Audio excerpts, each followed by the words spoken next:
Wake up, gamers, because you're listening to the Big Think Dimension featuring Dan and Bob Video Games. You see that mountain, Bob? Yeah. You can download that mountain on your phone, so that way it's ready when you stick the disc in. Oh, great. KZ Excellent. I say words. And Mr. Feel. Stay out of my light. Here on GigaBoots. As we get closer to the PS5 launch, the weeks are getting hazy, not especially undue to the fact that I have played so much Ratchet and Clank. I'm more Clank now than man. One might argue, Bob, which ones did we play for streams in the last week? The PS4 one. That's it? That's all we've done since... No, you played Into the Nexus on the same stream. Oh, God, we're that insane. See? It is that bad. It has gotten that bad. Look, Into the Nexus was so bad we didn't want to leave on that. Yeah. So I understand past us. We did both in one stream. PS4 Reboot, a lot better than a lot of people made it sound. I totally understand why they dislike it, as people who have played the other Ratchet and Clank games and know the lore. Yeah, the back quarter to that game is really bad. Oh, yeah, the back quarter is hilariously bad. Where it's just like, okay, we're going to try to do that moment in a movie where a character feels defeated and they don't want to solve the problem, and then they need to get re-inspired to solve the problem. I'm like, yeah, that doesn't really fit here right now. You had me play through about 70% of the final stage before you did that too. Now you're making me go do hoverboard racing and all this other crap. Ooh. It's still a really good Ratchet game. It's definitely not the best. I would still say A Crack in Time is the best so far. Hopefully Rift Apart improves even further on that.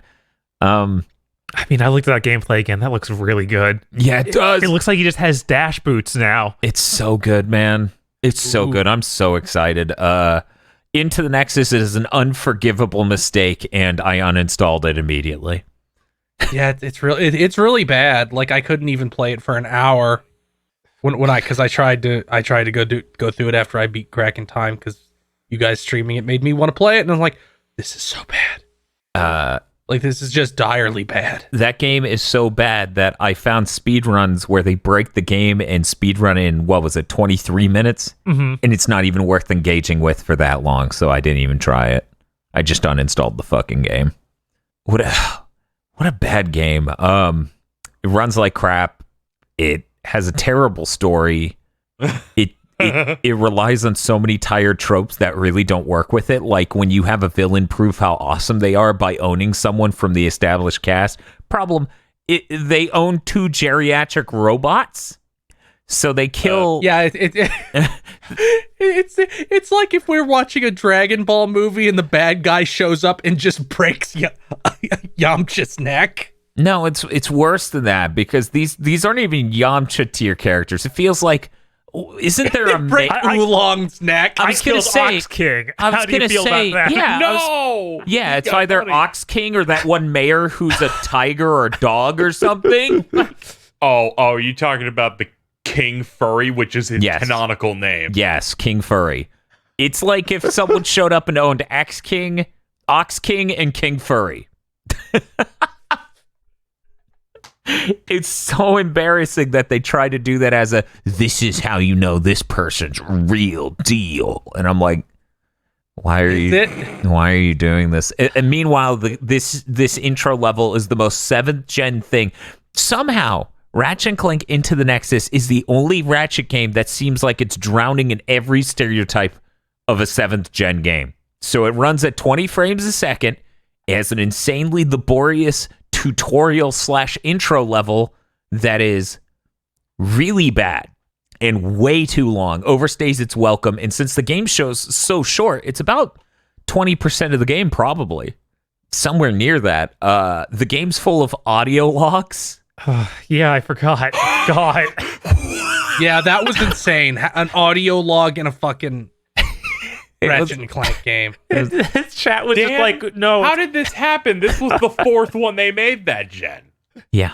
The audio logs are only on that one planet. It's fine. It's like, no, it's not. It's not fine.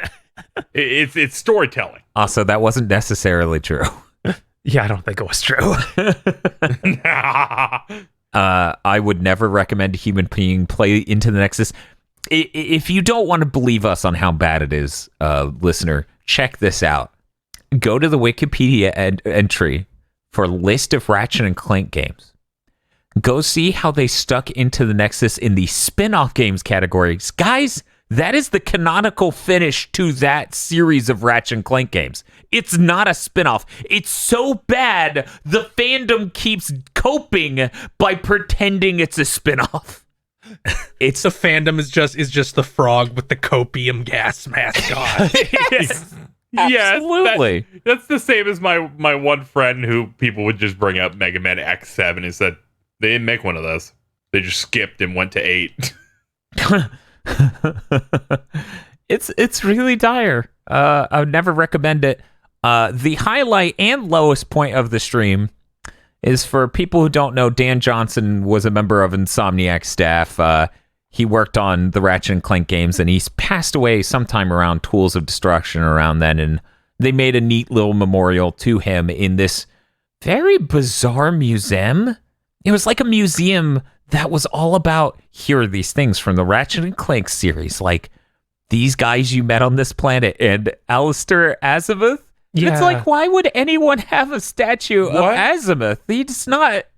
It's insane. 4 people knew who he was. Right. So it's absolutely nuts, and it's clearly fourth wall breaking. This entire museum's just kind of, this is desperate. But there's a hidden one, and it's a neat little statue for Dan Johnson. It's just like, Dan Johnson is a sweet man, and it's a very heartfelt description of him. And I'm like, oh, that's sweet. And I literally say that in the stream, and as soon as I say, oh, that's sweet, Mr. Zircon goes, Mr. Zircon is bored! And I'm like, no! No! So, Into the Nexus ruined Mr. Zircon through completely random circumstances. Yeah. We just couldn't trust him the whole next game. I'm like, I don't know about that guy. We can't keep him around. You never know when Zircon's gonna just unload with some shit. God. Am I right, man? Let's get out of here. It's like, Zircon, Clank just died. Can you give me a minute? No, Zircon time. Zircon hungers for 2 things, death and tacos. Please, Zircon. Please let me mourn. What are you doing? Yeah, that museum level we were describing is also the final stage. So it's super weird. Like, it's a very large area that just incredibly self-referential. Yeah, it's enormous, and the entire level is lined with this stuff. Like, and the context of this planet is about to be attacked by a giant space monster. So we need to, now it's being attacked. We need to hurry up and solve this problem. And the museum is just a giant, non-stop, remember this character? Remember this character? Remember this character? And it doesn't even make sense in universe of like, why would you make an Azimuth statue? Who would make a memorial to this guy 4 people know? And then the things the memorial says are even offbeat. Like, you wouldn't say that about them. The people of the Ratchet and Clank universe remembered this war criminal. They probably wouldn't be doing so fondly. Yeah, there was even like a statue of all the pirates, and it's like, what? Who? Why? Yeah, it's real weird. Anyways, never, ever play Into the Nexus. Into the Nexus makes Rift Apart worse by existing. Don't play it. Do not have knowledge of it. If you can unhear everything I told you about that game, you would be better off. Meanwhile, if you've never played a Ratchet and Clank game, the PS4 one ain't bad. It's not as good as probably 2 and 3, but it is really good. It's incredibly pretty. It's definitely not as good as A Crack in Time, but it is so unbelievably gorgeous. And I sat there playing this PS4 game from 2016, which had HDR implemented on my, vanilla PS4. And I'm like, this thing is so unbelievably pretty. It's so good. How did they make this around the same time they made Sunset Overdrive? I just had to sit there and think about that. But anyway, I think that's all I Somebody played. provided more of a budget. Probably, even though it's a $40 title. Wow. Yeah, I think that's all I played though, Bob. Bob, what did you play? What I played for most of the week was I just hit the grindstone and finished 13 Sentinels. Bob did a keg stand on that game. Yeah, Holy shit. it was rough. When you were talking about like shotgunning it, I thought we were in the process. No, I was like, okay, it's 8 a.m. earlier today. I was like, I need to finish this. Bob, that was 10. No, yeah. It was 10 and I look over and you don't look like you're stopping anytime soon. I'm like, he must be at the end of this shit. There's You go, George Kamitami, you're like, your life ends now. you were leaving while the final cutscene was playing that I could not pause. The final cutscene probably over half an hour. Yeah. But that game's real good. Really, like I see some games that struggle just to have 2 or 3 characters that have intersecting stories, and this has 13, and they're all like really solid characters that don't. You know how sometimes you have the thing where the stories overlap so much that you end up seeing a lot of scenes from different angles. Yeah, they avoid doing that almost entirely. Like you'll sometimes see the cross section, but it won't be something you have to replay. It'll just be okay. You see a tiny bit of this, so you know where in the timeline it lands, and it follows someone else. But yeah, it does it really well. It's kind of crazy. And then there is the tactical RPG part to it, which gets more fun the later it gets into it because they keep stacking on more things. Like okay, enemies now have shields and. You can overheat stuff, and if you put down a flare, they'll stop missiles and all sorts of stuff like that. Did it start to ever like feel hard or like challenging? Yes, it actually probably like a little bit too late in. Like it was halfway through the second like set of levels, which each set of levels is around 10 levels. Mm-hmm. So there are only so many after that. So it and then you can kind of out level it almost and be like, okay, I'm powering up everything, so I can kind of power through it. And I ended up doing a very StarCraft like tactic for some of the battles near the end of the game, where I'm like, okay, I'm going to build turrets to you, and we'll just live on these turrets. But that was fun. I'm going to go back for the platinum. I'm like 80% just from finishing it. And I think I just need to S rank like all the tactical missions, and I'll have basically everything, which shouldn't be too bad. But yeah, I can't. That's good. You got to get those levels. I would recommend it. Like there isn't as much gameplay as you'd see in a typical game, but it's still like the tactical stuff is fun, and it's almost like binging a giant series of anime because it's so much. I think I ended up like 50 hours, which some of that is. Like me leaving it on while I go get food or something. So it's probably much more like 40 so hours. So would you say it's better or worse than Zeta Gundam? It's a lot better. Huh. You don't? I'm glad it's better than a 5.5 to a 6. Is there a Captimus Scirocco in Aegis Rim? A little bit. Does he just stare at someone and like their clothes become an apron?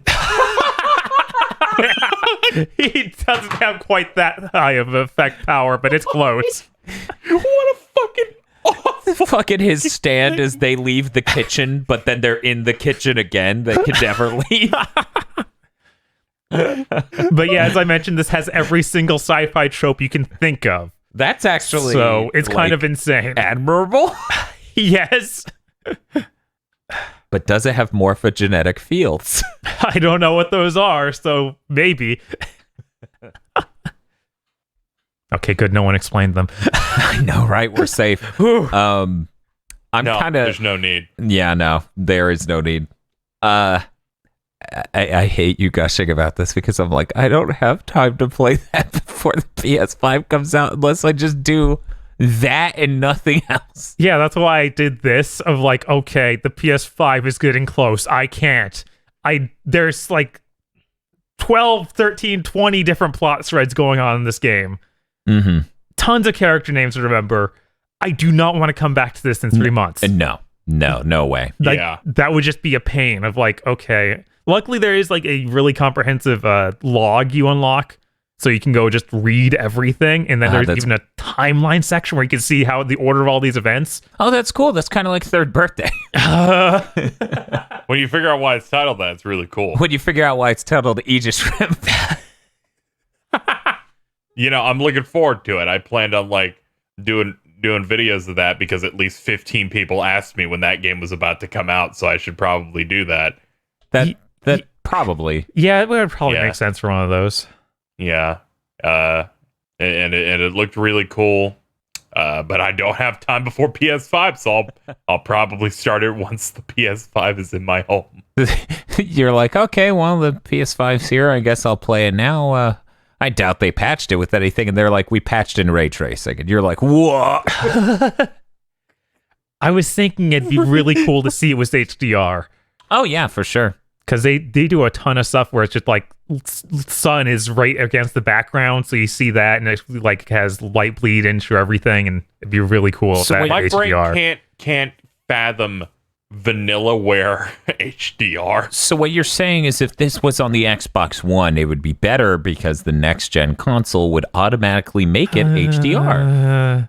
You know what's funny I have a is you question. threw me off because I thought you said the wrong Xbox because it's, Because it's really that bad. We weren't on content when Phil says, yeah, I never played second-gen Pokemon because I thought it was a Game Boy Color only game. And I'm like, Yeah, yeah, but the that's new true. naming scheme for Xbox is fine. Now we can't get the true majesty of that. That was a real panic attack type of conversation. It was actually, yeah. Because that was a normal thing, and then it's just 15 seconds later. So if you think that's a problem. Let me tell you. Microsoft's got selling a console. But here's the thing: for people who don't realize that auto HDR tech is in the Series X. They're showing it off already. It has problems with some games. Bob, tell me this isn't one of the games you least suspected it would do it on. Okay, Okay. Super Meat Boy. Yeah, I did. I can't say I saw that coming. Yeah, no, of all the games. I'm guessing it just has lots of solid white areas, and that just kills it. Like, it has no idea what to do. Yeah, I think that was one of the games where it was God. a bit problematic. I bet that it just can't deal with 2D art at all. The problem is 2D art that's really bright, it makes insanely bright. So, for example, Metal Gear Solid 5 overall looks great. Mm-hmm. The Kojima Productions logo makes you want to blow your eyes out. Digital Foundry did a whole video on this over there, and I guess that's one of the things we have to look forward to our launch stream. Dark Souls 2 is apparently a nightmare. Well, it had the high-end lighting engine they showed off with it originally. I'm sure they were trying to get the HDR to look like that. Oh my god, can you imagine? We remastered it for Series X, so the lighting looks like the first time Ubisoft showed it off. My god. They were the publisher on that Namco one, right? Bandai. Namco Bandai, okay. Sorry, it was a very Ubisoft move of this lighting engine is way beyond these consoles, Mm-hmm. and then ripping it out before the final release. That's a very Ubi move. Did you play anything else, Bob? Speaking of Ubisoft, What? I played, I hate you. let me look at the same, Immortal, Rise of Fenyx. Monster Energy Drink. I hate you. And gods. What a deeply horrible name. They really couldn't go with How did you anything play else. this? It's not out till February. Yeah, Bob, how'd you play it? February. It's it December. delayed? It's December. It's December. Okay. Okay. I'm thinking about some other game. Oh, Far Cry. My bad. Okay. I played it via the Stadia exclusive island demo. Motherfucker played this Stadia for the podcast. Yes, I played something on the Stadia.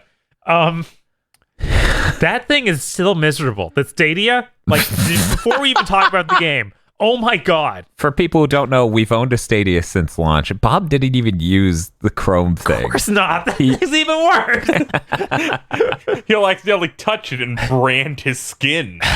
Okay, the first thing you do is you plug it in. As it burns his hand. So yeah, I set up the Stadia account and all of that, which is fairly effortless. Mm-hmm.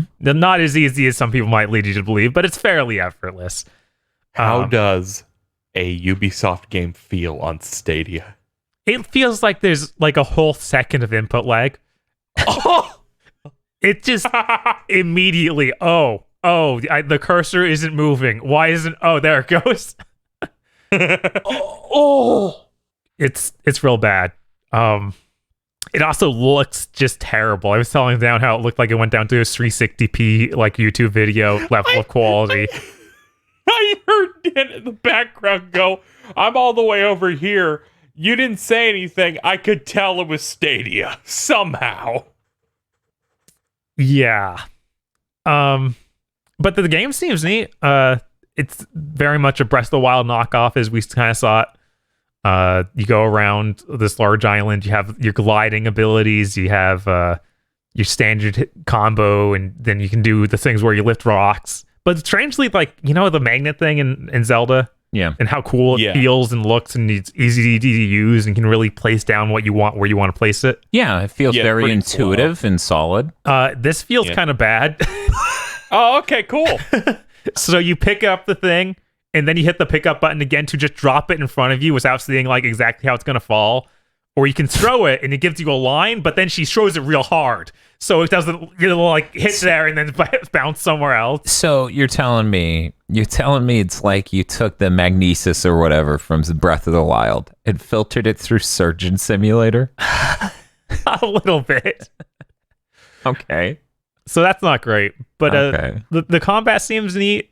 The animations everywhere else in the game, like chest opening, jumping, like just movement in general. The character's really expressive and stuff. The combat animations feel like they're from a different gen. It kind of makes you forget how far ahead like various Japanese developers, as well as like the guys who make God of War, are. Like they just look like from a whole different gen for even Nier Automata. These look just bad. Like they're very, I guess, just the movements look very awkward and jagged. For all your hit attack combos. It kind of reminds me of Darksiders, but maybe even less polished looking than that. Luckily, it doesn't feel that bad. It's really distracting how much worse they look than the rest of the animation work. So that's interesting. I'm glad that a game that you think animates and looks a bit on the ugly side, you were able to experience it at the highest fidelity and the greatest quality you could manage. No, he played it on Stadia, Casey. I'm not sure how you made this mistake. Like people may be on the fence about this game. We need to give them a demo to really get a good look. Something that represents what our game is. The Stadia version. KZ, I saw a video of Scorn, an atmospheric horror made by software, running on the Series X hardware at 4K 60 on my phone that's 720p, and it looks sharper than on the fucking Stadia.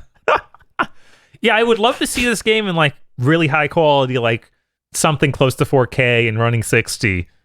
This game probably look great. Like, so what you're saying is you would like to see it on those two next-gen consoles that are launching in 3 weeks that are the actual competition for the Stadia? Yes. Yeah, I imagine it looks a little different. Uh-huh. Because there's a lot of stuff I could see in there that's like, oh man, if I could see this, it'd probably be really nice. Like just when you go up to the water. I'm gonna pass out. You're looking at shit on screen and you're like, man, if I could see this thing that's on screen, that would look incredible. Bob's just like, this game would look so good if not for my horrible cataract. If I weren't playing on the N64, it would look really good. This game would be great if it was good. Jesus Christ. But yeah, you go into the water, and waves like have a almost animated look to them, where they look like cartoony, and they have proper like wave crests and stuff. And I always get really into that. Like, I guess growing up in Florida, I really took a lot of notice of how waves work. Yeah. So it's exciting to see that properly done. It kind of reminds me of how in Tsushima, when the wave goes by, you actually go up over it. Oh yeah, I was really impressed by that. Yeah, it's not quite as good as that, but it's somewhere near that, which was not what I expect from an Ubisoft game. But yeah, I'm excited to play more of it. I skipped most of the story because I was playing this right before the podcast. It came out the same day as the podcast, so I was trying to just skip through it. But it seems to have Zeus and some other god narrating what you're doing. I'm kind of hoping that not in the main game. It clearly is all of that marketing material framed it as that. They're like, this is the framework of the narrative of this game. And I'm like, that sounds terrible. Why are you doing this? It's like ruined by Quark mode. It is worse than that. It's like double Quark.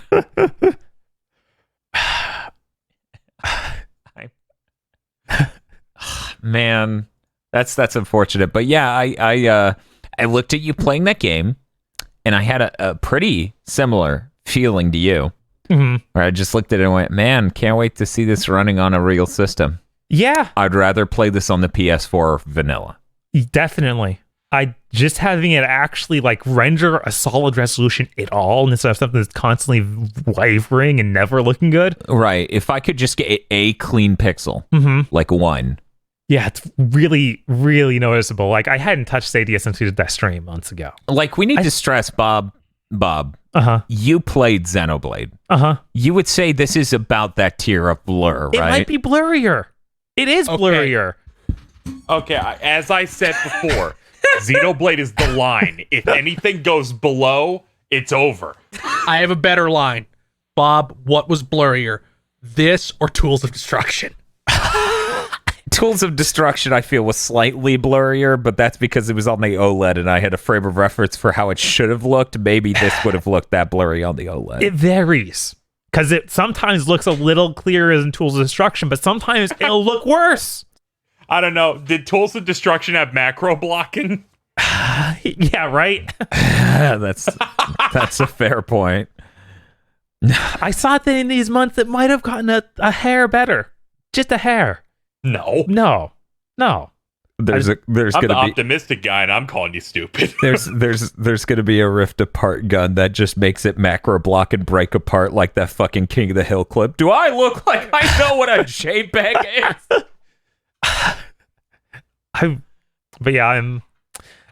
I'm hopeful that the input lag is also all coming from Stadia, and that this game actually can run well and has decent input lag when it comes out on the next-gen system. Yeah, I'm sure on the Series X, at absolute bare minimum, it'll have pretty good, input latency for a Ubisoft game, and I'm sure the PS5 is better than Stadia, because how could it not be? Stadia is competing for input lag with the PS4 vanilla and still losing occasionally. Yeah. This game wasn't even running at 60 from what it looked like. It didn't look that way. I was just like, man, is this really what they're working with over there? But remember, the Stadia is the most powerful console ever made. Yeah, and it'll be upgraded every year or something. No, that was just a crazy man on Twitter who told you that. Yes, you're right. We should have saved his tweet. Yeah. It's gone forever. It's worth noting that the Stadia has almost as many teraflops, like it's basically the exact same number as the PS5, so that's a fair comparison. I look forward to it. What are we doing? A Series X stream on Tuesday, a Stadia stream on Wednesday, and a PS5 stream on Thursday? We thought that the selection of games was dire for the Xbox. I think you guys shouldn't do that, because without that day between them, one of you is going to die of heart failure. No, here's the real reason. There's a good chance that we get the Series X on Tuesday and then something happens and we get the PS5 on Wednesday. And that's a problem. We'll be banned from Twitch. Stream for 70 hours straight. No, I mean if you stream the PS5 on Wednesday. Whatever. If GameStop's going to sell us a PS5 on Wednesday, I'm pretty sure Twitch can't do anything about it. I meant Wednesday night, not like Wednesday at 8 a.m. Oh, yeah. I'm sure someone's going to be streaming PS5 earlier in the day than us. Yeah, there has to be something where they give it to like influencers. Yeah.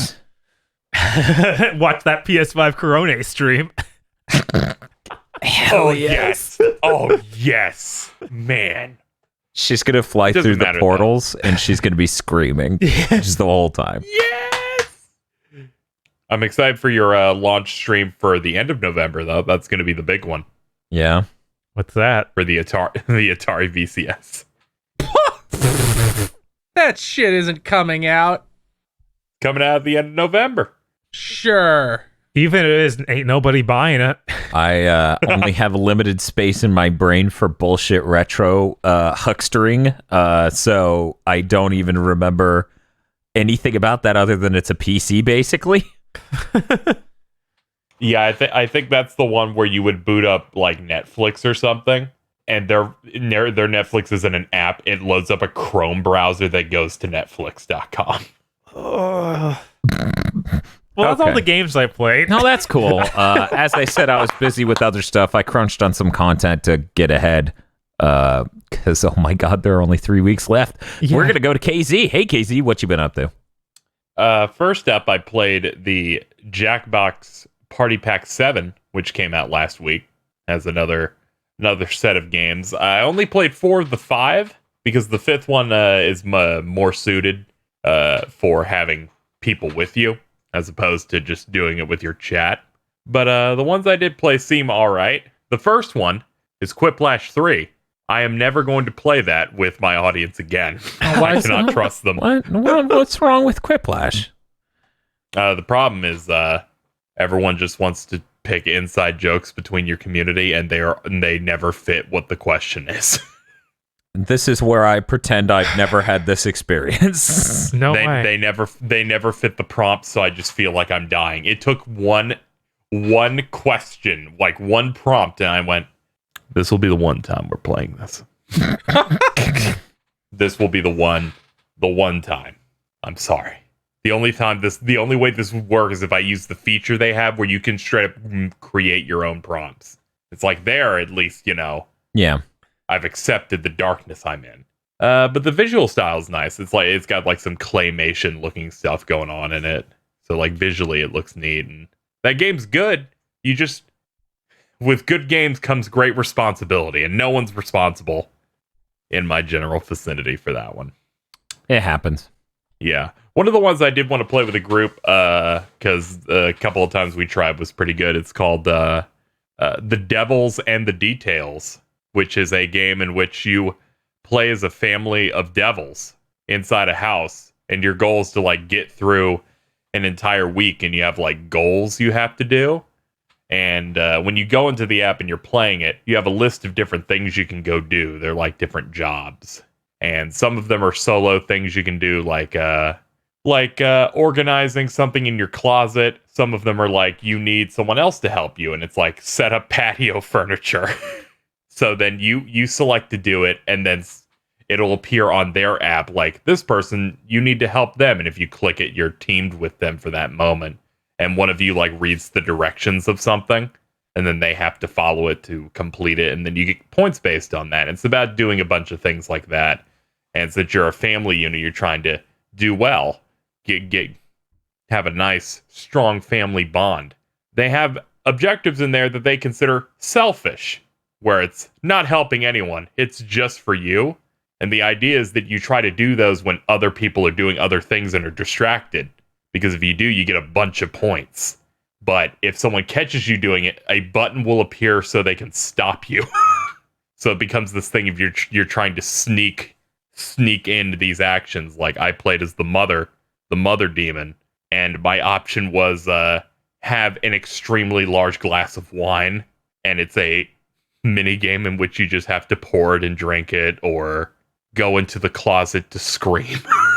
These are what they consider selfish things to do. What are you talking about? Going in the closet to scream is like the most honorable thing. You're saving the world from your rage. It only satisfies you, though. And if too many people do those, you get like bad karma or something like that. And then an alarm goes off, and something bad happens to the house, and everyone has to work together on a minigame. And if it doesn't work, I guess you all like fall into hell. Like there was one, it was just like, there's termites everywhere. Everyone has to like click everywhere on the screen, or the house is now on fire. The other two are pretty simple, though, that I played. Blather Round is a form of charades, I guess, in a way, where one person's up, and they have to pick an answer. So say it's like a person, and then it's up to everyone to guess what that person is. And then you get a set of buttons that you can say of here's a hint for it. And then some of the times they make you fill in the hint with a set of words of like, it's nothing like, and then you can click one of the answers someone's already posted.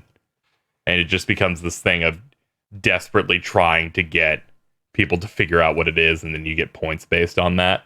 And they also like promote saying you can say things in voice also, which sometimes you have to do when it's like, oh no, this is hopeless. They have no idea.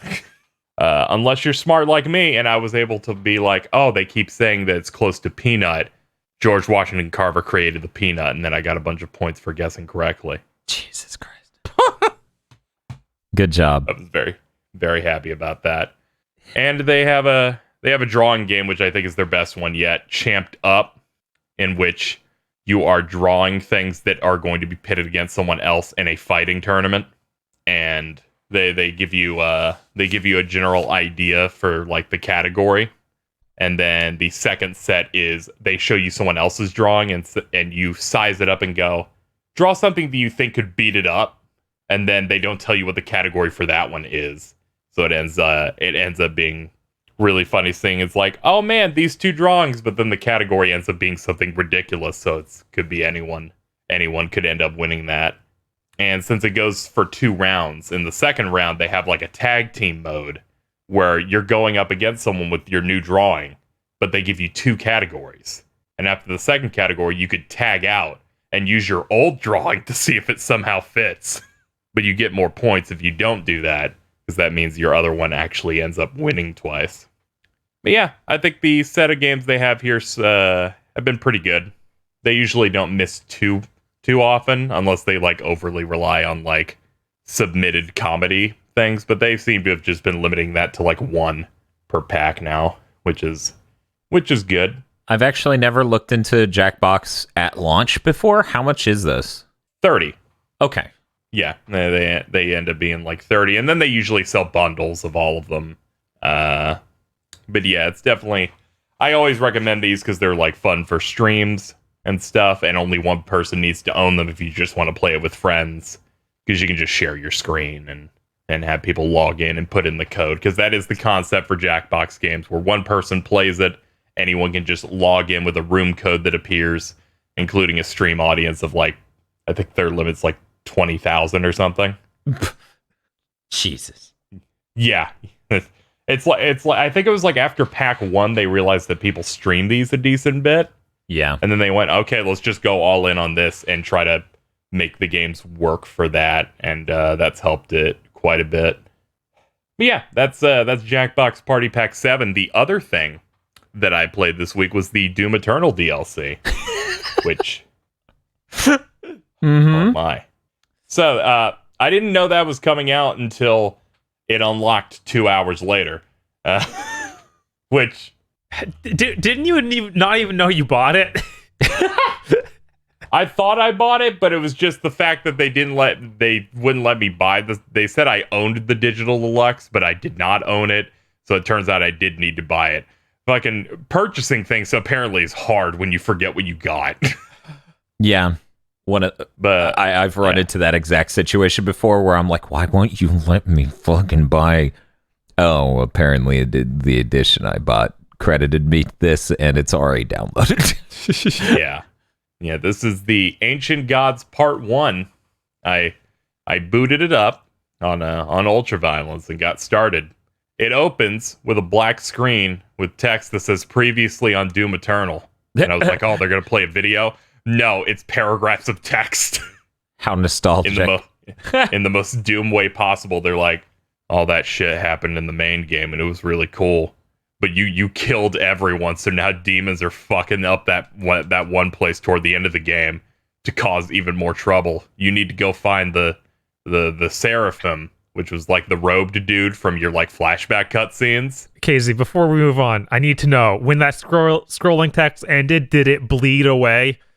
No, it was like fade in, fade out, white text. Okay, and it was white text on a black background, not like, like a picture of BJ Blazkowicz just shooting a gun in the air. It was not like some concept art of like, oh, that would have been good. Doomslayer standing, like, it did not have that Doom 64 energy. That's unfortunate, but it's still kind of funny that's how they preload the story into this.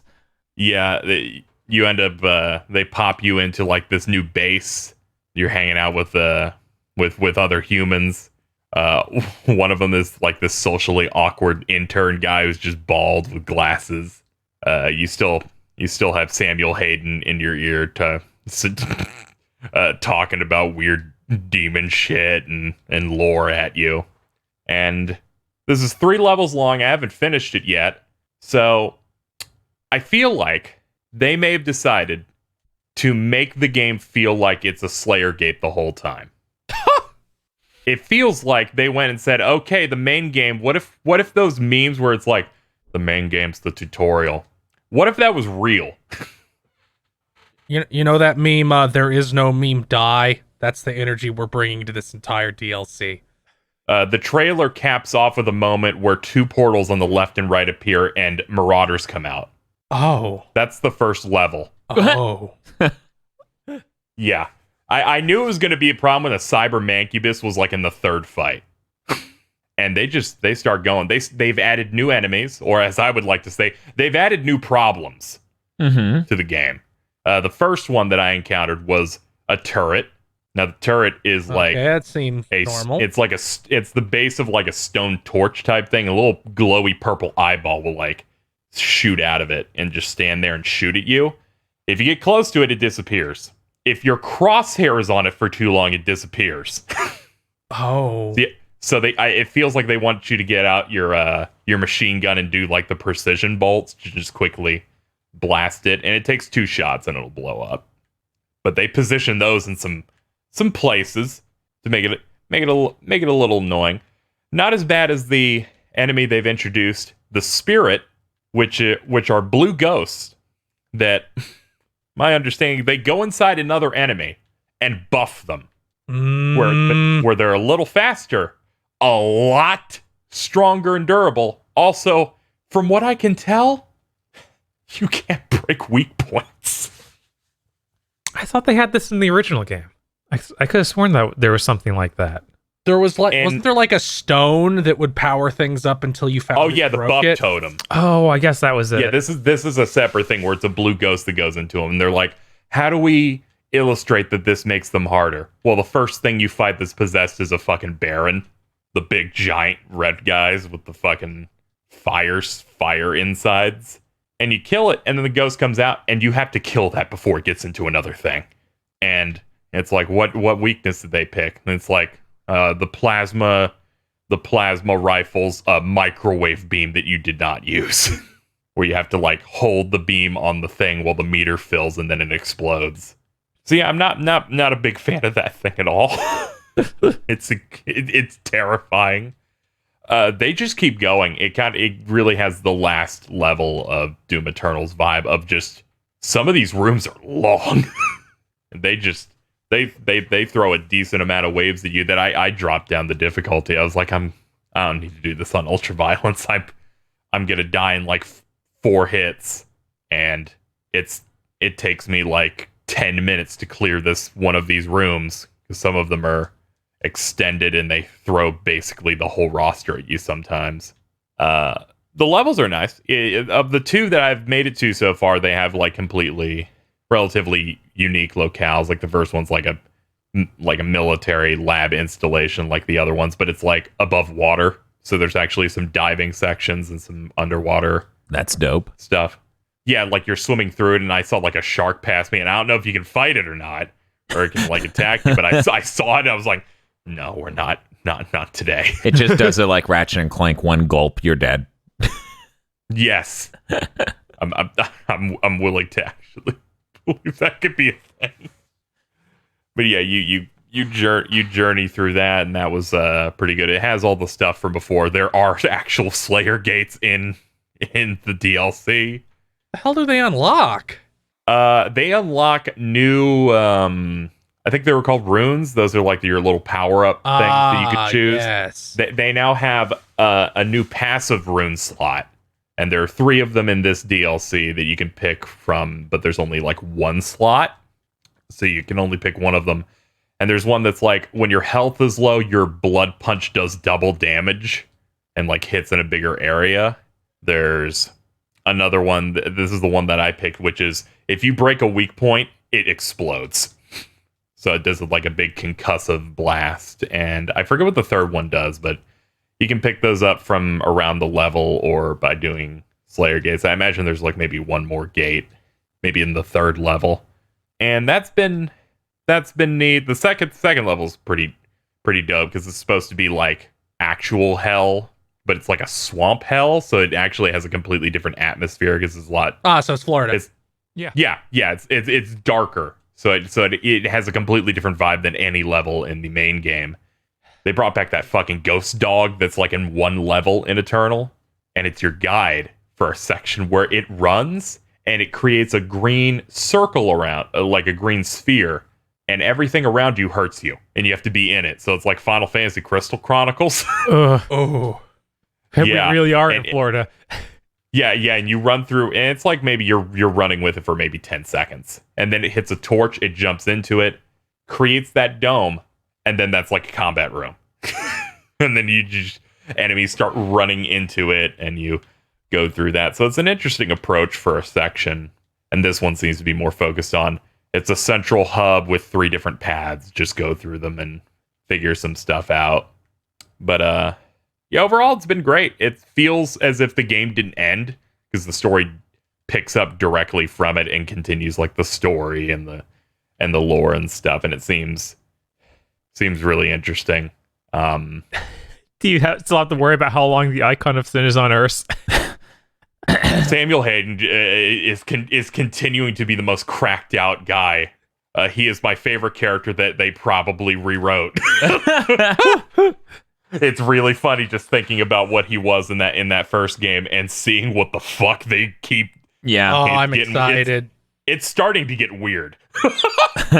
They made some decisions. I'm very excited to check Slayer, are you sure we have to fight? I made you tendies. In case he's like, this is getting weird.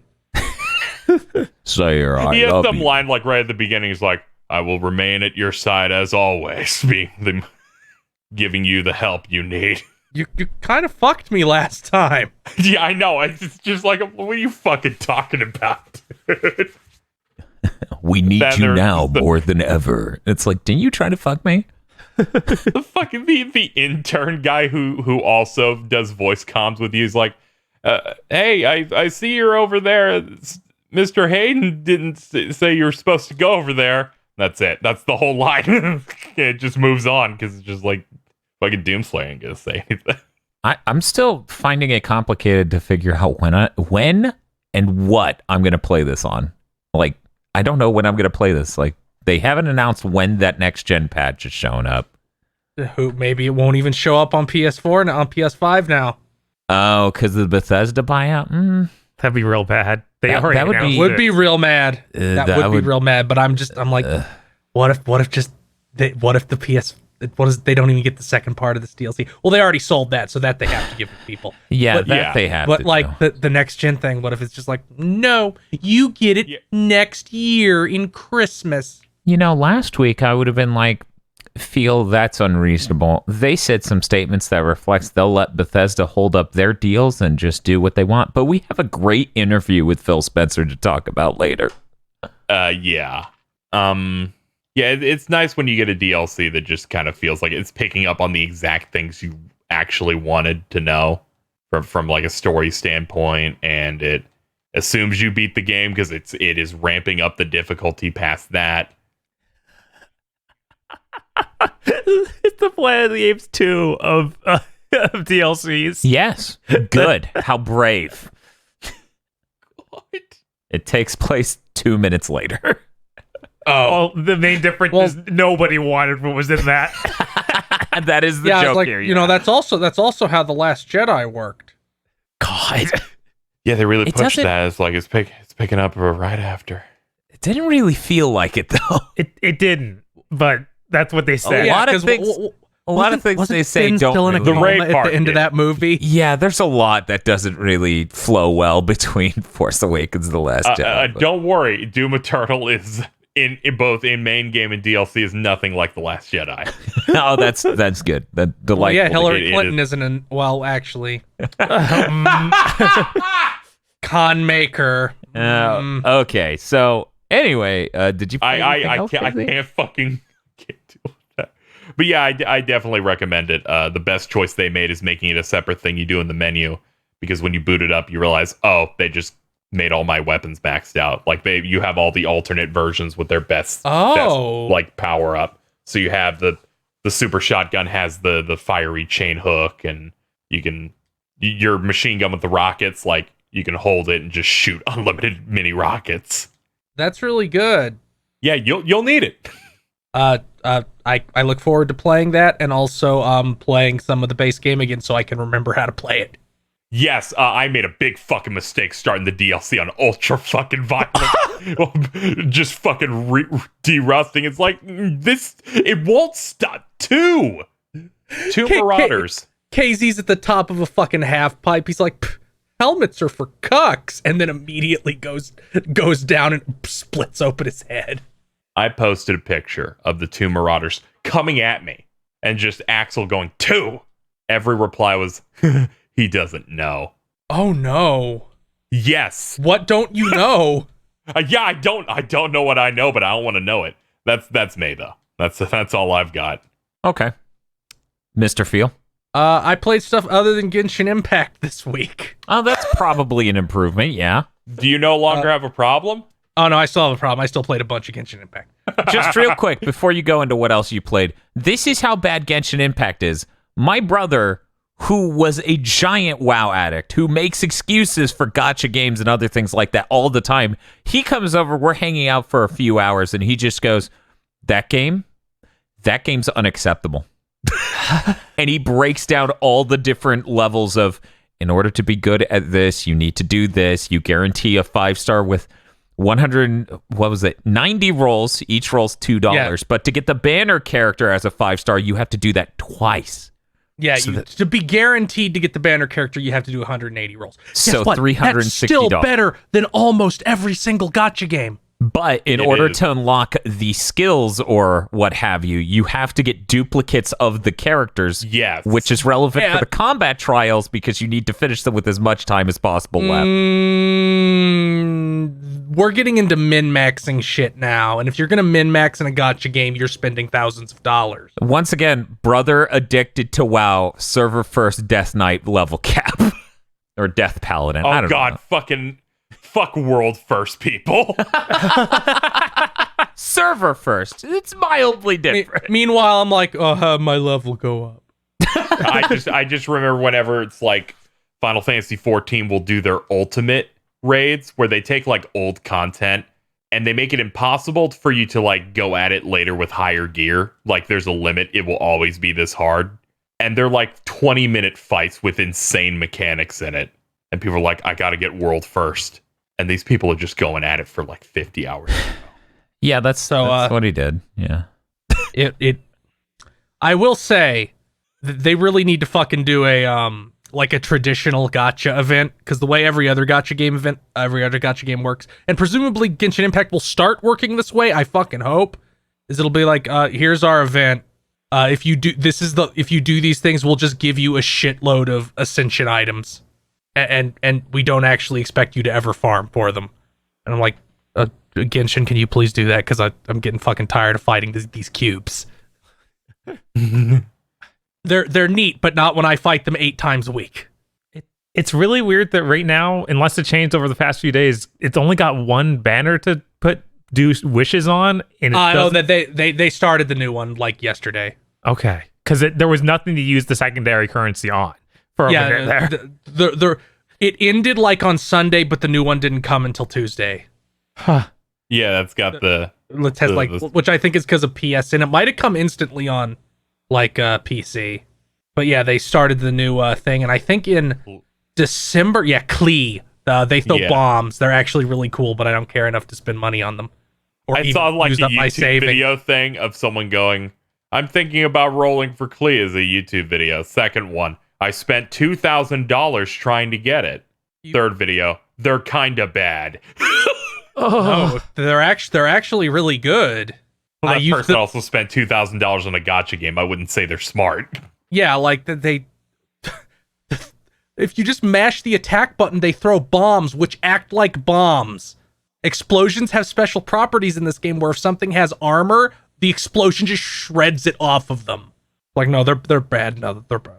Thank God PS5 exists because it's keeping me from getting diseased by this sooner. And on December 23rd, by the way, they released their content roadmap. And in November, they're doing a new event and they're doing like a bunch of new characters. On the 23rd of December, we get a new area that's apparently going to be roughly the size of the first two. Jeez. I like how it took this gacha to finally get one of those like service games that one appeals to aesthetics I like, which is anime bullshit, but has a content roadmap that doesn't seem like a nightmare. The only problem I have with Genshin right now is that its treadmill is scary. Because every 5 adventurer levels, the world level goes up, which means everything's level goes up. Everything gets stronger. And now the trade-off is that they drop more things and better things. But every single thing makes your world level go up. I mean, makes your adventurer level go up. So it's like I'm sprinting on this treadmill trying to keep my weapons and characters ahead of the game. And it's scary. That's why I want them to do an event so I can get a... And yes, I have a problem. Other than that, I played Petal Crash, which came out on Steam this week. Oh, I forgot to check that out. It is a puzzle game. I don't know enough about puzzle games to tell you if it's good or not. It looks all right. If it's not Panel Dipon or Tetris, it's Greek to me. But the way it works is you have an 8x8 board. I'm just imagining the Virgin in the chat and the Virgin's feel. It's like only understands Panel Dipon and Tetris, and the chat is Dr. Agro. It's like loves columns. What's that one with the stacking? Zax? Is it Zax? Shit. It's Zaxxon. It's not Zaxxon. That's the flying shooter. Zaxxon. Yeah, that's like a shooter. I think it's Klax with a K. Yeah, Klax. Yeah. Oh man, that game is imagine stupid. being the person who's like, well, when are we gonna have esports Klax? I don't know. Let me check the comment section to see if Aggro's down there.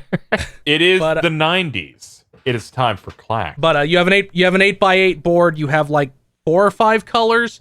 And you pick a piece and you slide it, and it goes all the way until it hits something.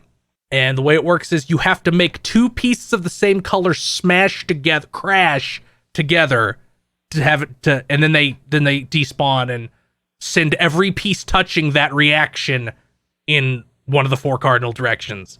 So like if you have something against a wall and then send another piece against the wall next to it, that won't trigger it. The pieces have to impact. It also has like a health system in competitive, where rather than making the board unusable, though presumably you can win by doing that also. If you outstrip them in combos enough, they take damage and you have 3 health. It's very nice aesthetically. It has like a nicer Game Boy Color aesthetic. Ooh. Everything has a very like Puyo Puyo type tone to it, where the story mode is like, I'm gonna get these things. Fuck you, let's fight. And then you go through all the characters. I only went through the story mode like once with one character. It seems neat.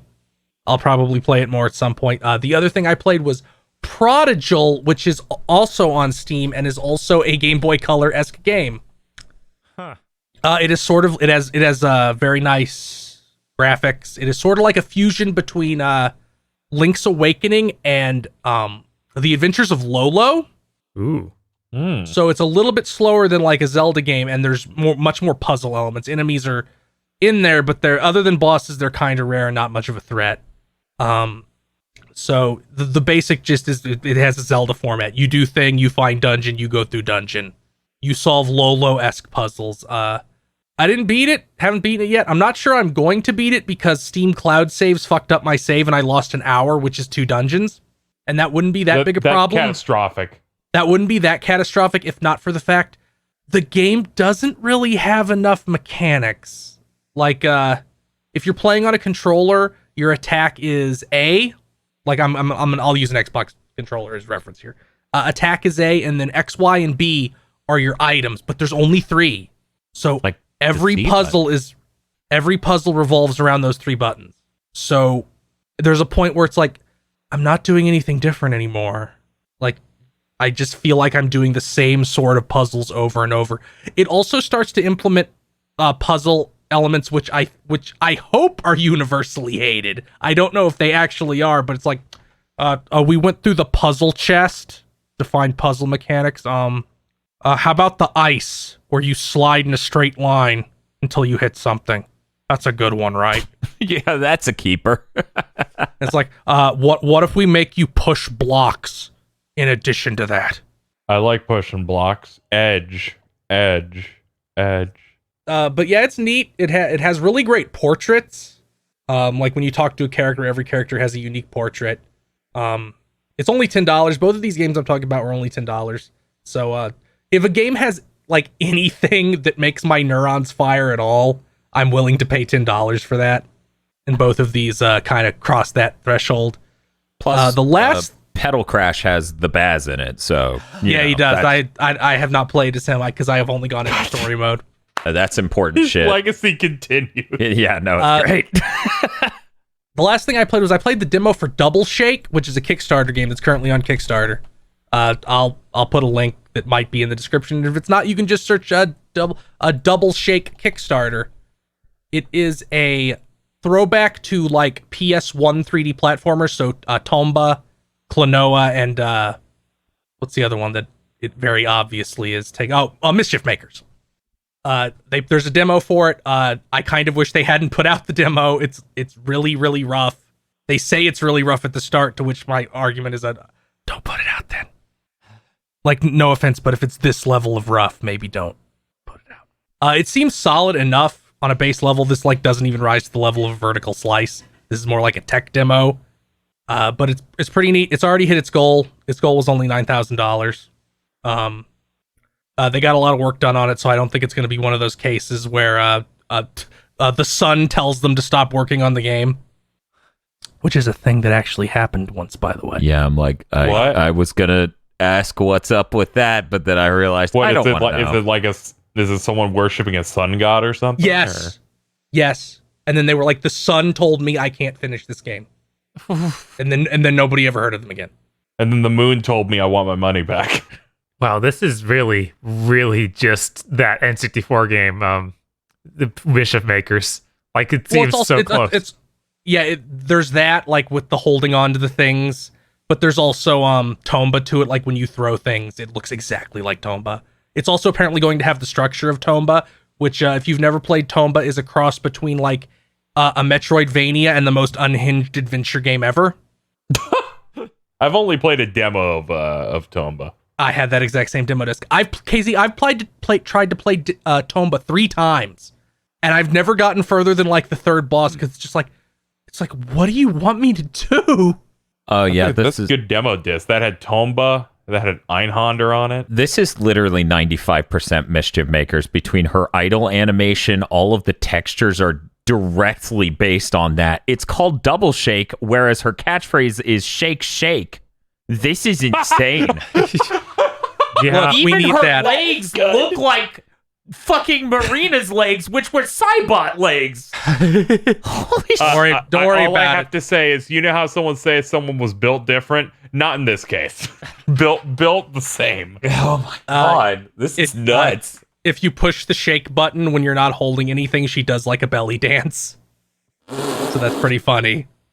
Based. Does she say shake, shake at all? No, she does not. They she realized is voiced, that would though. be one She step. is voiced in the demo. Oh, okay, that's cool. But yeah, it looks pretty neat. I'm always a fan of people being like, nobody's gonna fucking make this. We'll make it. I mean, Treasure's never gonna make anything again. They're just gonna port Ikaruga to everything forever. that's correct.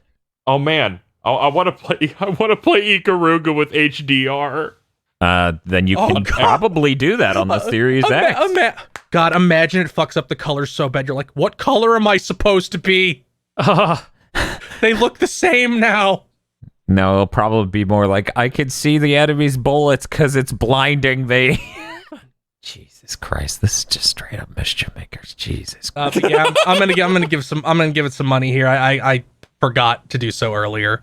I haven't decided what tier yet, but I'll probably throw them a chunk of cash. $480. No, that wasn't how much I spent on Homestuck, Casey. That was $255. I was just picking a random high amount. But yeah, Feels just like, how big are her size? Okay. they don't have a 255 tier. Sadly, it goes from 200 to 300. How fat are they? Okay. The crouch animation's a little extra, but It is. What the fuck is that thing next to her? Like a big pepper? I don't know. It's like a golden strawberry. Those are like the optional collectibles in the level. Okay. I'll save a GIF of it and then show you. It's sitting next to my Paptimus Scirocco GIF.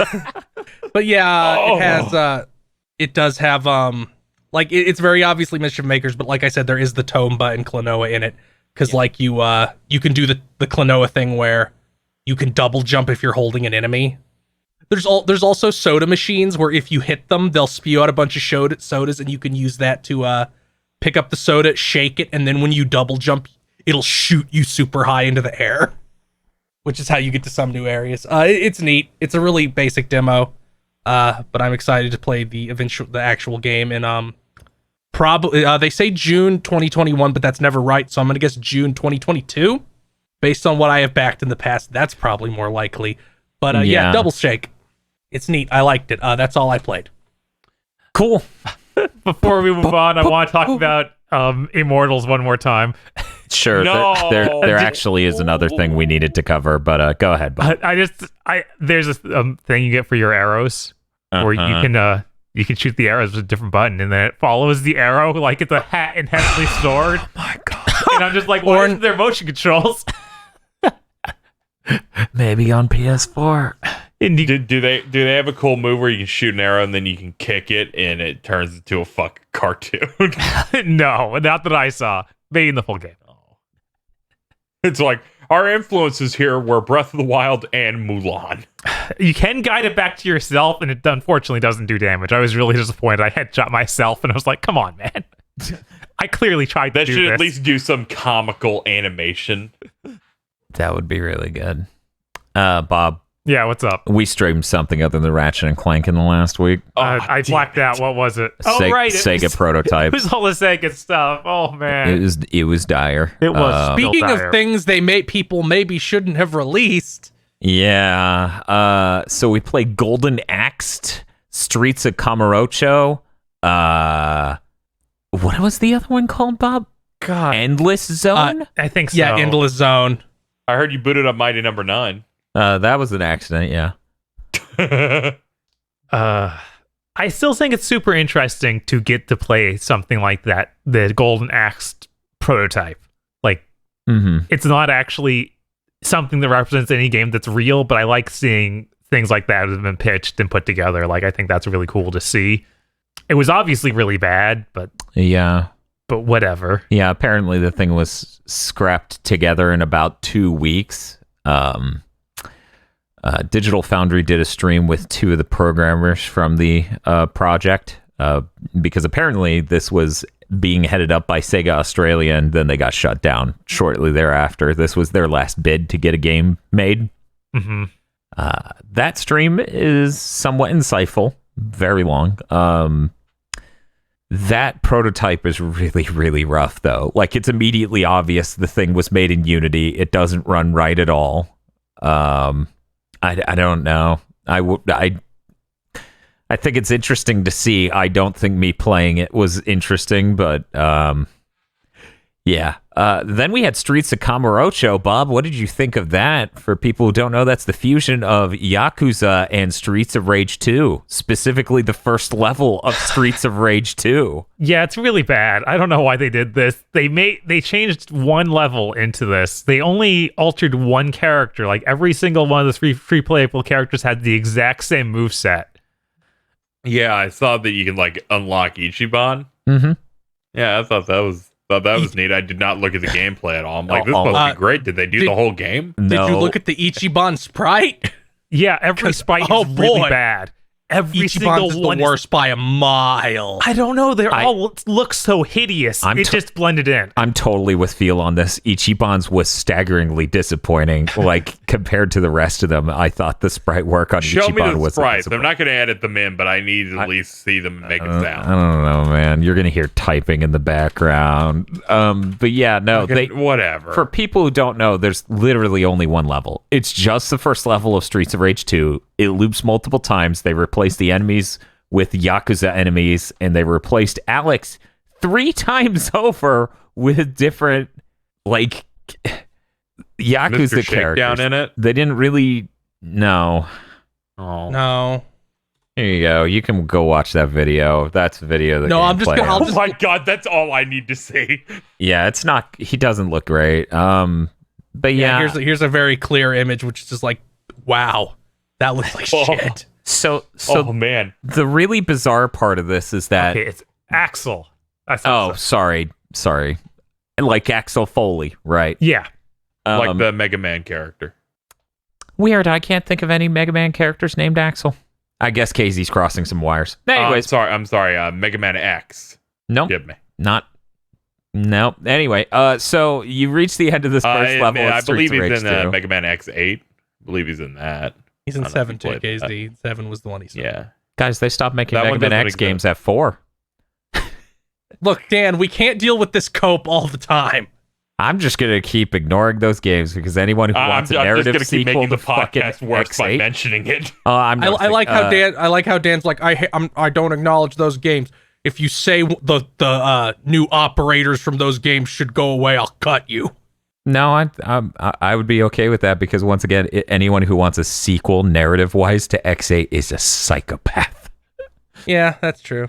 Just scrap the whole thing, start over again. Anyways, so talking about this game, you finish the first level of Streets of Rage 2, and then in what is the weirdest thing ever, it keeps your score and then starts you at the beginning again, but it always starts you with the same amount of lives.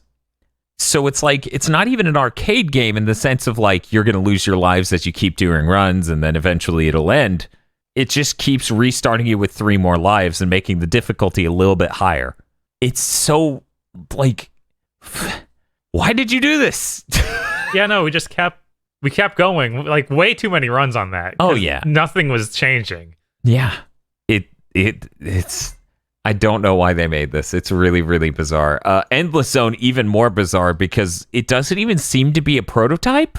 Yeah, I don't think these other 2 were prototypes. I think they were just things that were obviously, thrown together. Obviously, this one wasn't. Right. Obviously. No one tried to pitch a Yakuza Streets of Rage 2 crossover that's 1 level. But yeah, I don't know what the deal with Endless Zone is other than, hey, you remember Fantasy Zone? What if we made it terrible and 7th gen? So this is the absolute most offensive one to me. It's like, oh, what if we made like the immaculate aesthetic wise game just the most generic ugly thing in existence? Like, Fantasy Zone, for people who don't know, is the progenitor of the entire fucking cute 'em up genre. This is a 7th gen game trying for a vaguely sci-fi aesthetic with a really bad / non-existent art direction. This could have been a game for the Amico. Yeah, it feels like they just used whatever random Unity assets they could find. Like, it's that bad. And it's fucking nuts. I don't even understand. Also, it's one of the worst feeling, like, flying shooters, like, shmups I've ever played. I mean, I was contrasting it against that Quark twin-stick shooter I had to play. Yeah, and the core thing's probably better. Yeah, it was. Like, this is seriously, like, your hitbox is bigger than your ship, it feels like, and your damage shot box is tiny. It's like this minuscule thing. Yeah, everything about it's really bad. And this was how Sega celebrated their 60th anniversary. So after playing all of these on stream, I said, let's just play through Sonic 3 Complete. And that was fun. Sonic 3 Complete's really good. I recommend that fan project. For anyone who doesn't know, it basically combines Sonic 3 and Sonic and Knuckles into one bootable ROM, but you get to customize it so that way you get to keep the good Knuckles theme from the original Sonic 3. You get to have the correct color palette so he's not pink. It lets you very fine grain customize your Sonic 3 experience, and it's really good. You even get to play from the original level order that they designed before they realized they had to cut the game into 2 different games. So, you go from Carnival Night Zone to Flying Battery Zone to Ice Cap, which is pretty cool and smooth. Very, very neat thing. Sonic 3 Complete. Can't recommend it enough. The rest of this deserves to be lost to time. Yeah, there's no world in which you need to remember any of these games. I'm still confused why they even did this. I think it would have been better to not and just be like, here's a 60th anniversary. Our games are on sale. Yeah, which they did put their games on sale, which was nice. Did. I picked up some stuff. Yeah. Did you see that thing they did on Steam for like their library stuff? You need to be more specific. The sale we're talking about right now, or what? No, they changed all the Steam art for all the game covers to be like old Sega games. So it's like Sonic Forces is like a Saturn game, like Persona 4 is like on the Genesis. Yeah, I saw that. That was interesting. Yeah. Is that still up, or is that something they just did for the anniversary and it's gone now? Yeah, I think it might be gone now. I just saw posts about it. I was like, wow, they did it for everything in their catalog. I think it's just like a border on existing art. It's not like they do new art, I don't think. Mm-hmm. Yeah. They just fit them in all the different types of like Sega consoles. But yeah, I thought that was pretty neat. I appreciate the sale and the neat 60th anniversary stuff they shoved into other games like 2 Point Hospital. But these prototypes were a mistake. The most interesting thing to come out of these prototypes was on the Digital Foundry stream with the programmers from it. They were like, yeah, we also worked on, what's the name of that Mickey game, Bob? Castle of Illusion? Yeah. He was like, we worked on the 3D remake of Castle of Illusion. That game was supposed to be 60 frames per second, but then someone above us made us make it 30. And we had to retool so much of the game to get it to work at 30. Make it worse? Yeah, because why? Presumably they needed the visuals to be better, so they had them make the game run at half the frame rate. Even though the game originally ran at 60 and the game's remake originally ran at 62. So they talked about we had to redo a lot of the animations and sequences and everything to make sure it still worked at 30, and that was not easy, and we wouldn't have made that decision if it was left to us. Yeah, I mean, that's part of the reason I bought that and never finished it. Oh, yeah. Because I was a huge Castle Illusion fan. I always have been, and I just dropped it. There's a really good chance we have a quick play of that where we literally go, I wish this wasn't 30. Probably. But yeah, anyways, that's all the games we've been playing. I guess we should talk about the Podlords. Oh, the Podlords? The Podlords? Yeah, Casey needs to do it now. All right, send it all to me now. Nah, that's too much work. I totally do. One moment, export as spreadsheet, filter like this, arrange like that, share document. All right. We're here until 12 p.m. tomorrow. Casey's dead. Sacrifices have to be made. Man killed by bit. I mean, that is what is going the headline when whoever dies first. Yeah, that's going to be the headline. Can someone do that? Just make a Photoshop for me of just the Big Think News, man killed by bit, and it's just my avatar. The little blurb, like the excerpt from the news story, which gets the larger text and is a non sequitur, just says, there is no meme, he died. In other news, had shitty taste in Pokemon starters. Unlike our Podlords such as Danny Richardson, E. Lee Broyles. Third birthday went. We're back to it, guys. Yeah. Wow. Well, when are you going to play it, Dan? Gotta find out what it means. PS5 waiting room. It's an insane asylum. We're just stuffed in here. Red Blaze 27. Plain Old Jucifer. Suzu Shiro. Emperor Zero. Do not whoa. Windows talk to me. Do not disturb me, heathens. Dan has given me the gift of Square. The Square. There was Sonic news every month this year, but it's gone now. Look at Sonic Sutherland. Do it, you cowards. I'm atheist debate me. It's a football player. I miss the Madden GIF-rator. Bang zoom. That wizard came from the moon. Oh no! Why would he do that? Oh man, this Podler's gonna get patched to become Nolan North soon. He tries to hit his wife, and she's like, "You're trying to trick me. I am now invulnerable to domestic abuse." His hand like cracks backwards on her face. What do you mean Destruction All-Stars isn't a sequel to PlayStation All-Stars? The world #1 cutie, Alchemist Cagliosi. Oh no! I don't think the spell worked right. No, as intended. It's beautiful.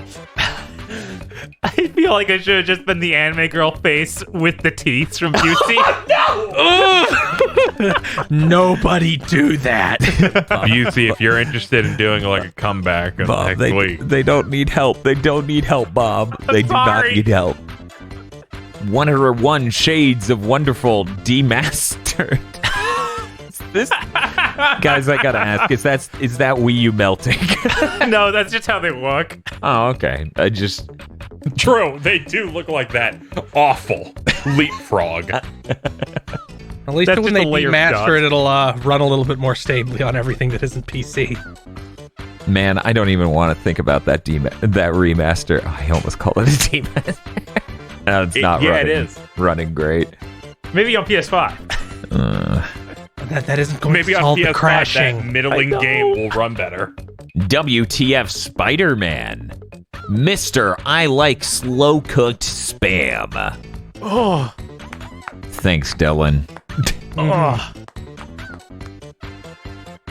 Sheriff Pecan. Uh-oh. Gigaboys, please, I need your power so Nintendo will remake Fire Emblem Genealogy of the Holy War and Thracia 776 for the Switch.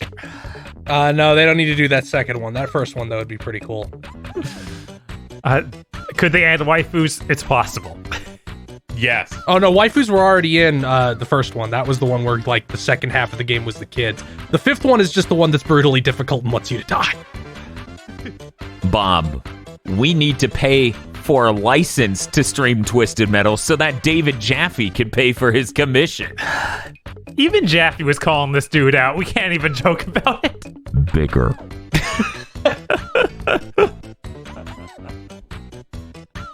It's fucked up that Gershman is now like a lightning rod for that joke. Yes.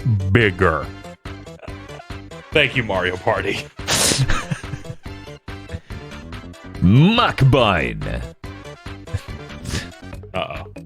Shiny Mew Howard used hypnosis. You feel compelled to buy Skyrim again.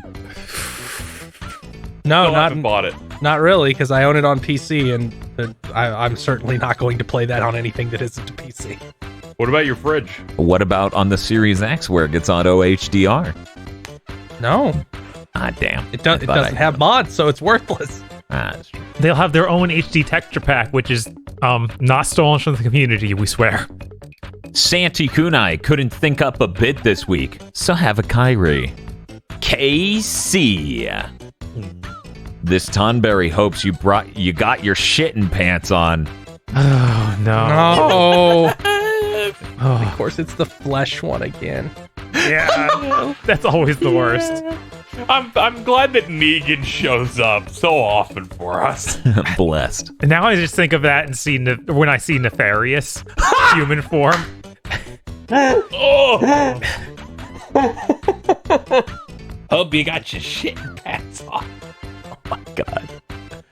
Chase Ray. Devil Summoner Raido Kuzunoha versus Digital Devil Saga Switch Edition. I'm a fool. I thought this guy was the Fire Emblem guy now. No. No. Just no. These go in order, so I knew we were closing in on the legend. Adam Macarena. Also, I wish everyone a safe and happy Halloween. Please don't risk sicky for parties. Play video games instead. Skyfire Hero just found out that a relative is trying to get rid of a sick red Vespa. Oh no, must resist urge! Do it. You're too close. You need to move. This is not the place to go for consolation. Jesus Christ. Yeah, you should probably do it. See what I mean? It just makes sense. Kyle Bjork. How fucking dare you get me addicted to cheerwine? This shit is so expensive. Sorry. We warned you. We warned you. No one can pretend for a second we didn't go, it's really expensive, so maybe don't try it. Oh man, what if you Worth made it. cheerwine popsicles? Dude, I will buy more now. No, don't!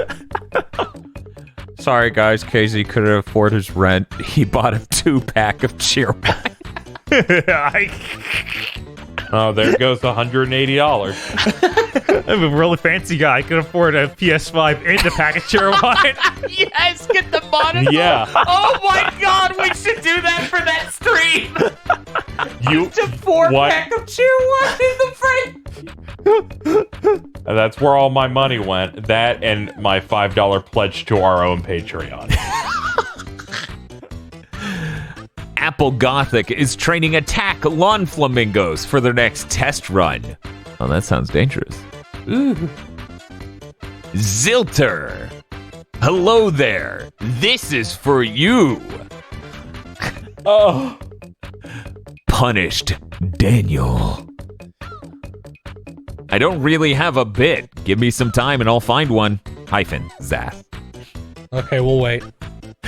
T-minus 3 weeks remain. Oh, I was expecting like the moon. It's coming. Z Boo 101. That's pretty good. It's really good.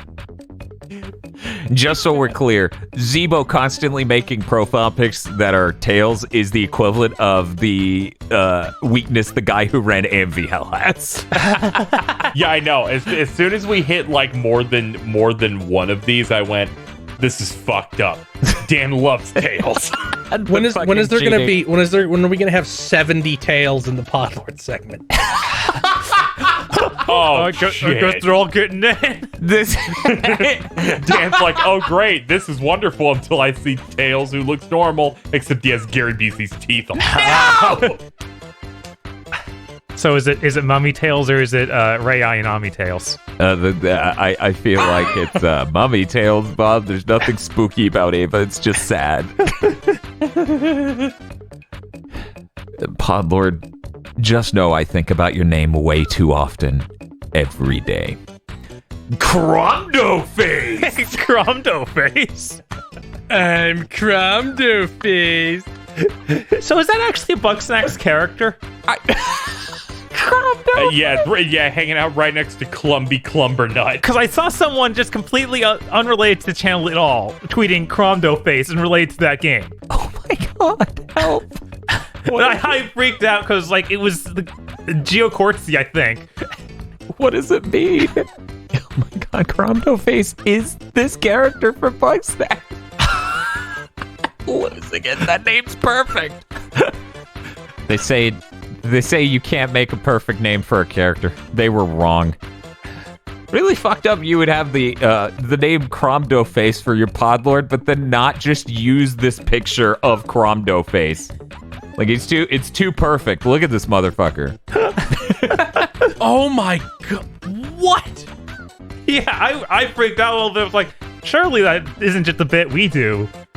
That doesn't make any sense. Yeah, we've never said anything. We've never made anything stupid and nonsensical a bit. No, we would. Hashtag Freaker Gang. We would never. God, I didn't need to run into Cromdo Face is real. I spent most of this time going, Cromdo Face isn't real. He can't hurt you.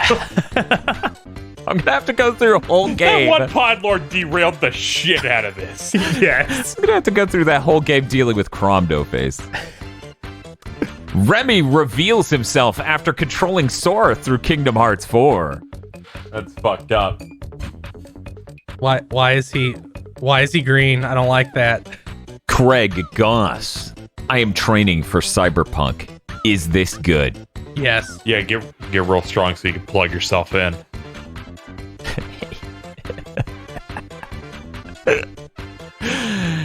And Leproscorn, a comedic horror adventure developed for some reason set once again in the hood.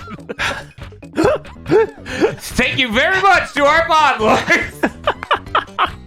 That cover looks so bad. Yep. Thank you, Podlords. Thank you, Podlord. Podlords. Stop. What? And if you'd like to become a Podlord, you can go to our Patreon at patreon.com/gbpodcast. For as little as $5 a month, you get access to many benefits, such as early access to Chugging Bleach and Mondo Cool, our 2 anime review podcasts, extended armchair dev pitches where we shoot each other with guns, or actually we show the non-lethal versions of the guns that we would have used until we all decided to be evil. Cursed Content Club commentary tracks where we talk over bad movies. Cursed Content Club by Committee, or Cursed Content by Committee rather, which is Cursed Content Club but Patreon exclusive, and you get to vote on the horrible thing we watch, and that comes with a review and a commentary track, and other benefits potentially, including Naruto once we were all made of gold. That's You give us the power. patreon.com/gbpodcast. Anyways, we have a pretty good news week. We're going to start off with the single most important bit of news. Are you ready, ladies and gentlemen? Yes. Scarlet Nexus pre-order bonus at GameStop. Exclusive interactive poster. Bob, what the fuck is an interactive poster? I just saw an exclusive poster. I didn't see interactive poster. Yeah, I was like, maybe that was a typo on Twitter. Maybe someone had a seizure. I go and I check, and it says it. It says it on GameStop.com. Interactive poster. Let me see if I can decipher this. Bob's gonna get to the bottom of this. Scarlet Nexus PS5. Let's see. Accessing the internet. Oh no, I think I know what it might be. I feel like it's probably holographic, but it might just have a QR code on it. Yeah, a QR code was my thought, or my thought was it has like some fucking like optical illusion element to it. Like the shit was like, see the spaceship. Unfocus your eyes to see the fucking spaceship. Whatever. Could you imagine the sky is one of those 3D eye things? Or it's like one of those posters that has a thing you fold out to see something under it. Okay, it's got a star next to it, and then there's nothing to read under it. It's just one of those Mad Magazine things. You fold it and you put the two sides together and it makes a butt. Yes. So wait, what's the actual deal, Bob? I can't tell. Okay. Anyway. Guess you better pre-order it and find out. I guess. Someone out there pre-order it. I already pre-ordered it. Okay, so we'll know. Will let us know. This weekend, they're shipping 2 boxes to retail called Xbox. I forgot. I never filled in the top line, so I just said Phil Spencer, sociopath. Yeah, I was like, I came in to check this document. That's all it said. I was like, God damn, that's all that it needed must be to a bad say. interview. That's the one where he did interviews about Bethesda thing. Do you remember that? Yes! Oh my God, I thought you were going to recap it, but then you just sort of fell off your chair. Oh, he People were asking about how sustainable, like, the purchase is. Like, they need to, like, put the games on other platforms, like PlayStation, to recoup the costs. And he said, no, we don't need to do that. And then he put his shades on and he talked to a lady in a stadium and he said, listen here, okay? He basically said it without straight up just saying, get fucked. Yeah, from every bit I read in that interview, it seems like the last thing you would want to say in an interview, but it's all in one interview, and it's kind of crazy. You get target confusion because everything he said was stupid. It's not even that it was just stupid. It seemed like a little malicious at times. Like, they just saw they gave him pre-order numbers right before that interview. Oh man, I have to imagine he's getting that feedback from someone. I mean, apparently they're replacing GameStop's point of sale system on the back end at least, so they have access now, I guess. Anyway, so Bob, do you have any choice quotes from the Phil Spencer interview that you wanted to bring up here? I mean, there was where we just went over him saying that we don't have to do that, but then he like weirdly backtracked and said, well, it's not really about taking it away from people. We have so many different things we can put it on. And he uses all this flowery talk to talk around, maybe we could still do it. Ha ha ha. There's this weird thing throughout the interview, like that, and then the Nintendo thing where it's like it's comes off like I would, based on this interview, it would not shock me if like in the next year it's like, can we put Xbox Live and Game Pass on your platform? To like Nintendo or Sony.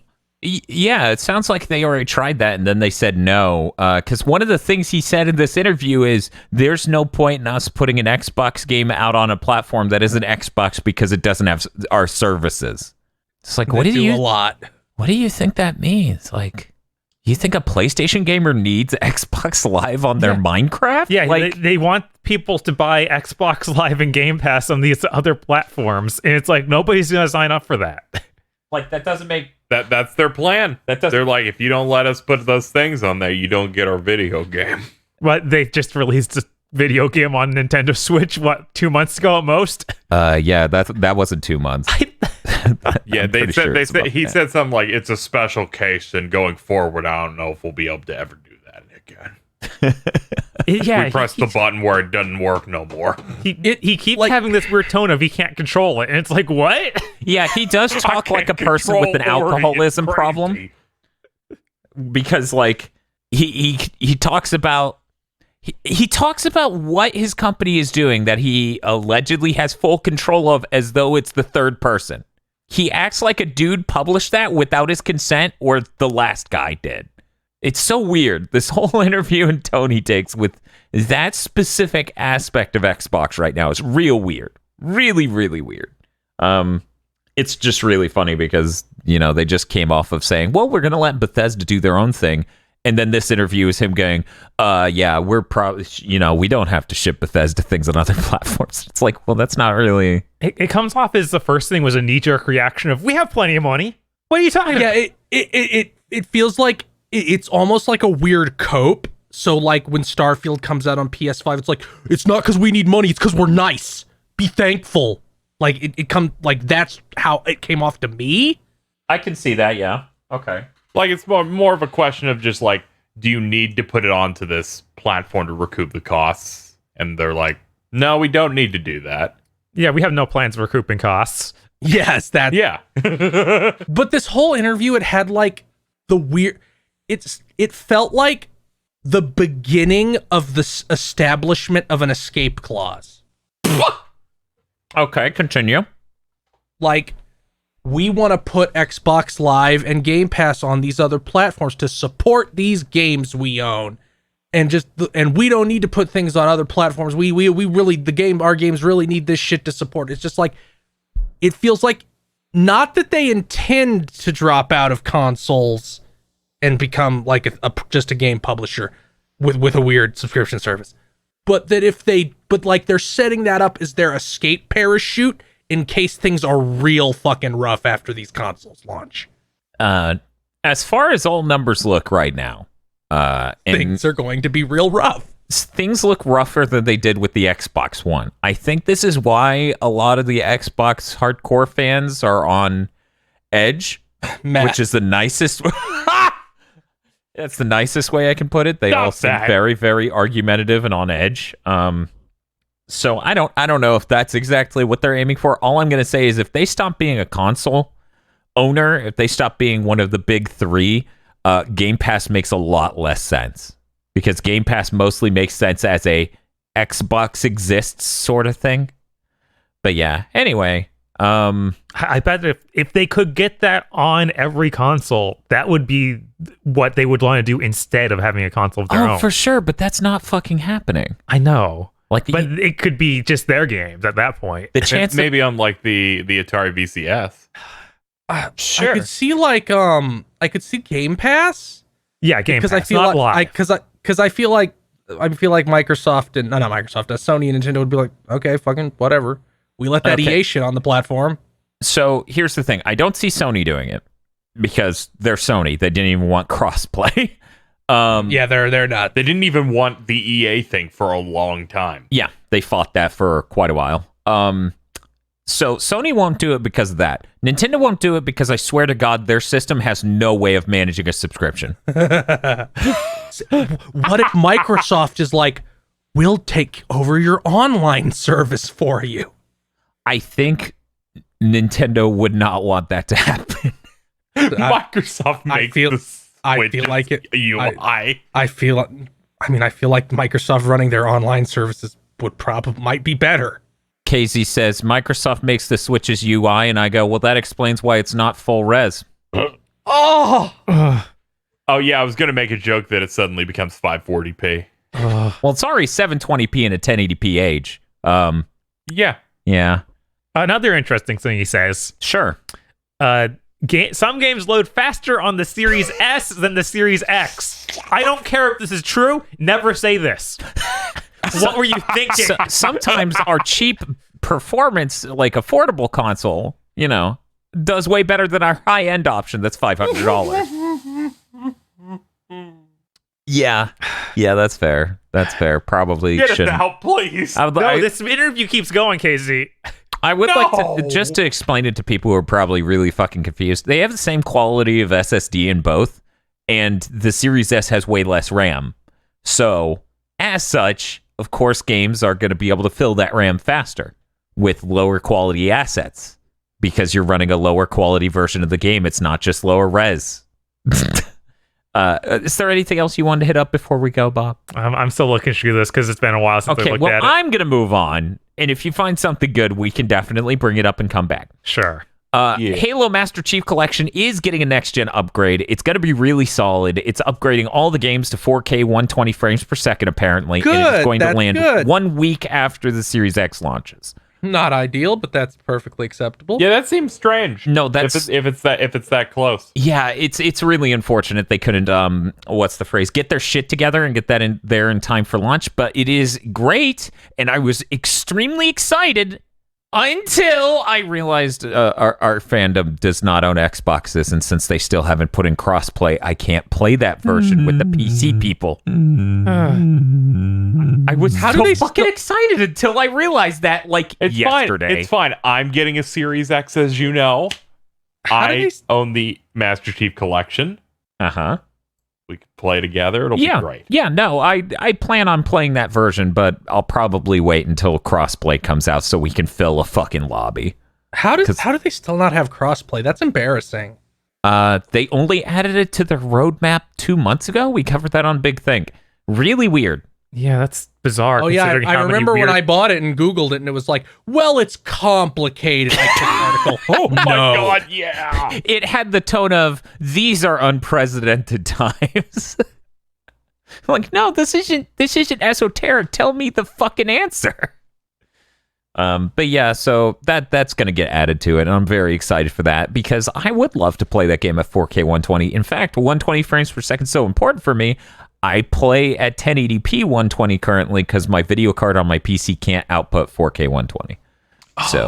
Oh, this is the other really important part of that interview. Okay. Where they asked him about the cross-gen confusion with exclusives. And he's like, well, to be clear, what we're talking about is earlier this year, they've specifically got Matt Booty to say that they were going to support the Xbox One for the next 2 years. So this is them bringing that up and bringing up the fact that every game they announced isn't on Xbox One. Yeah. Okay, what's his response? Let me find the exact wording here. Oh my god. This article is made with ads every 2 paragraphs. It's a website in 2020, yeah. Nightmare. Okay, here we go. Here's the whole thing. Mm-hmm. I think we're going to take it on a case-by-case basis. When we talk about a couple of years, it's just when we look at the roadmap of games and the things that we are building. That's what we see. And so we're trying to be transparent with people about the roadmap of games that would be coming for last gen. So when you announced that you would support the last gen for 2 years, and then didn't announce that you were wrong on that, but then announced a bunch of games and none of them were for that, and then someone grilled you in an interview about that, that's being transparent. Yes. I like Xbox, right? They lied to us blatantly, but they're transparent about it. So yeah, I'm being really honest that I lied to you earlier. Now you should believe me. All right. But I promise I won't do it again. I wish I didn't think about that clip. Ooh, woo. I wonder how many people know the exact Fox News clip I'm referencing. She's going to be giving blowjobs instead of... Wait. There's a Fox News clip where the dude is like anchor casting just some news bullshit, but he fuck us up and he goes, Jennifer Lopez is going to be giving blowjobs instead of... I didn't mean to say that. I'm sorry, and I promise I won't do it again.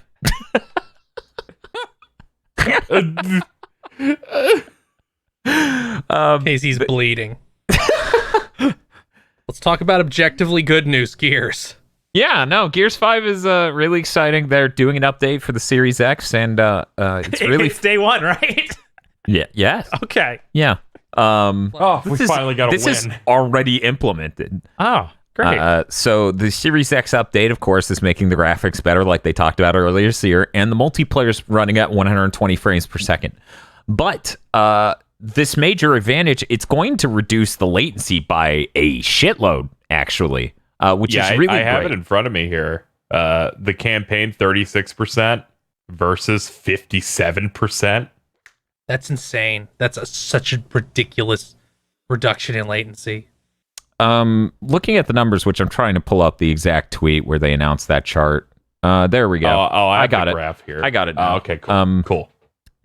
This is going to be one of the sharpest feeling shooters on a console, honestly. Because what we're talking about is in the single player or 60 frames per second mode, the input latency is 55 milliseconds, but in the 120 frames per second for the multiplayer, it is 37 milliseconds average input latency. That is really great. That is a little over 2 frames. I can't stress how sharp that's gonna feel. I love this because of the bottom. It was captured using a 65-inch CX LG OLED television. That's literally my TV to the left of me. That's yours. I didn't notice that until you said it. Yeah, I love this because at the bottom, that's when my eye caught 20 it. seconds as you're talking, I'm like, he's seen this, right? He's seen this beautiful statement at the bottom. I did not. That's so fucking funny.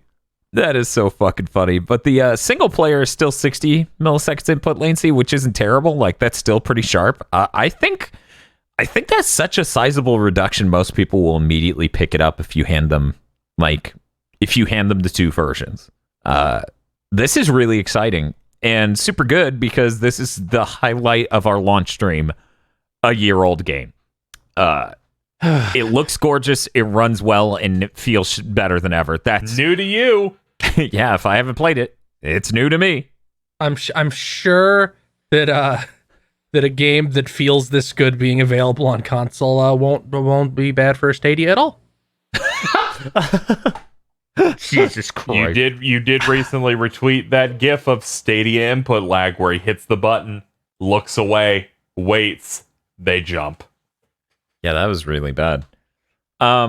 This news, I didn't actually know about who wrote this in. Oh, me. Yeah, Phil Spencer was on a call with Gabe Newell, Jeff Cayley. Jeff Cayley. Look, I have a bad tongue. It's not my fault. Okay, I got scared. Like, I thought you could, like, smell toast or something.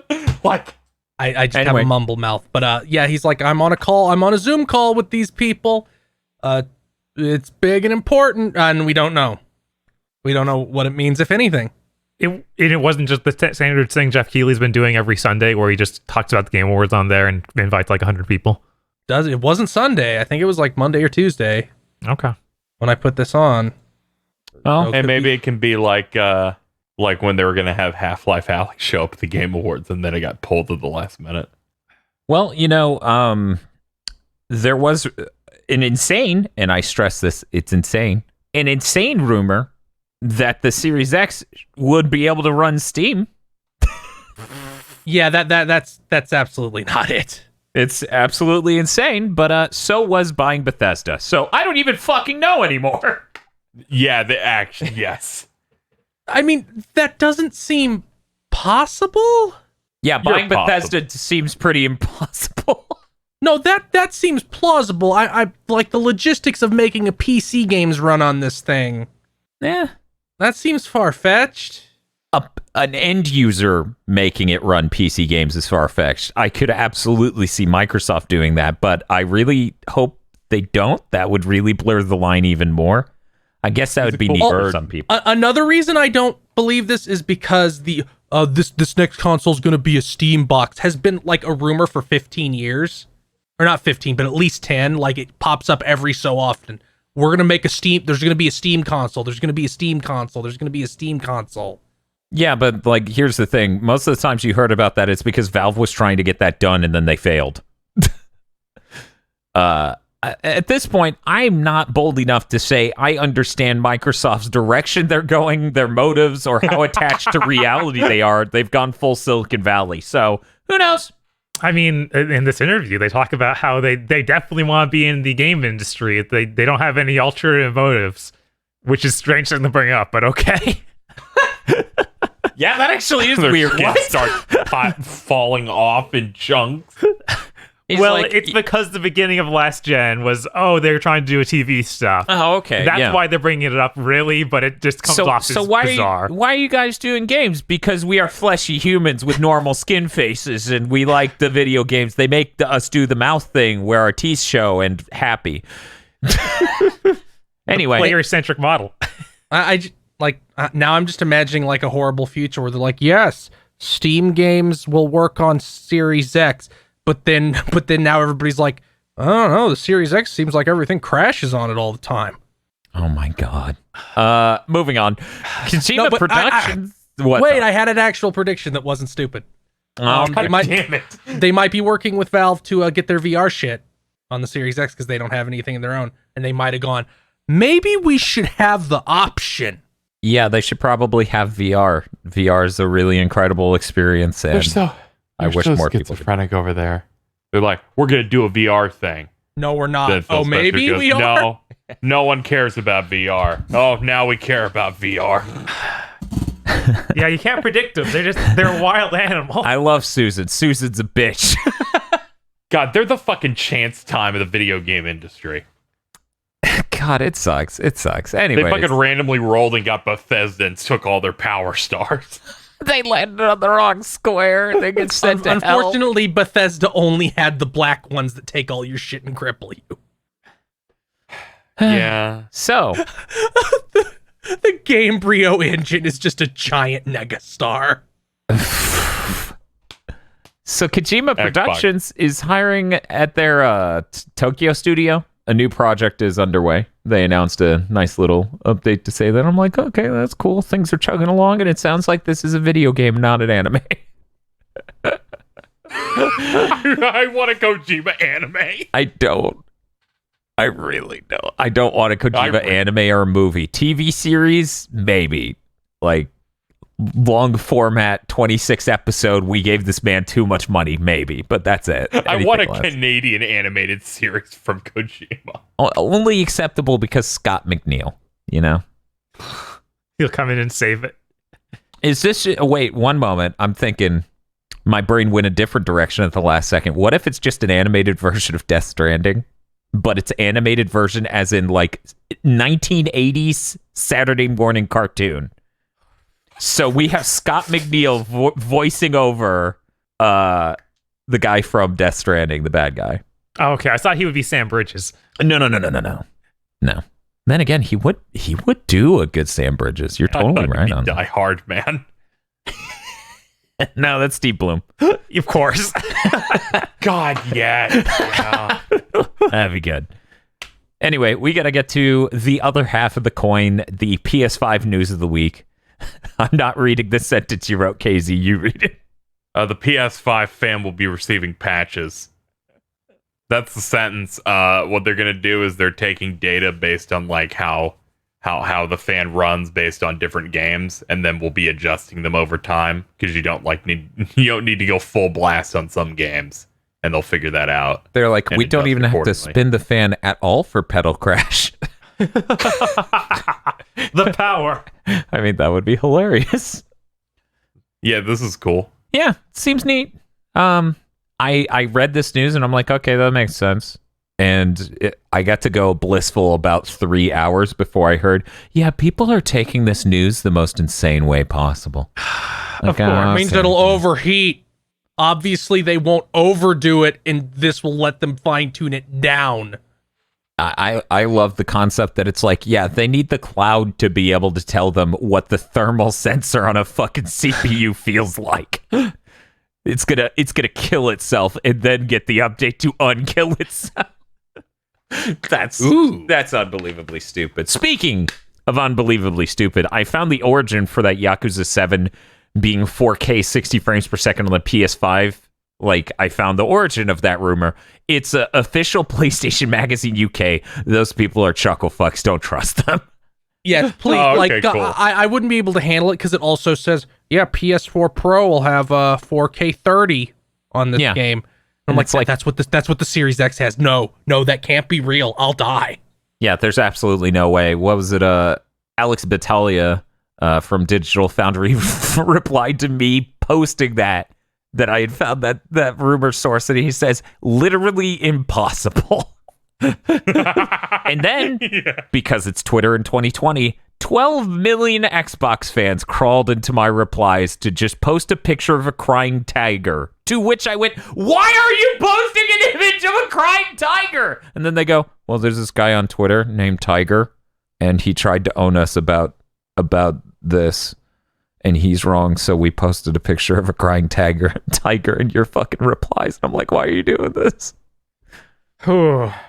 There are PS5 media apps that are happening on day one, Dan. Yeah, it's true. I did put that there. Yeah, including Apple TV, Disney Plus, Netflix, Spotify, Twitch, and YouTube. These are none of the ones I want. Which one do you want? I don't know how the fuck HBO Max is not on this. All I ever use basically is Verve and Funimation. You should let Verve know. Yeah, I guess I should be just like, please. You're an influencer. You should influence some people. You do that. You're like, hey, Verve. And then they look over at you and you're like, drink and drive. It'll be cool. We need to convince Crunchyroll to take Dr. Aggro as a judge for the anime awards for this year. Oh my God. I need this so bad. He keeps voting things up, but then the way he describes them sounds so terrible.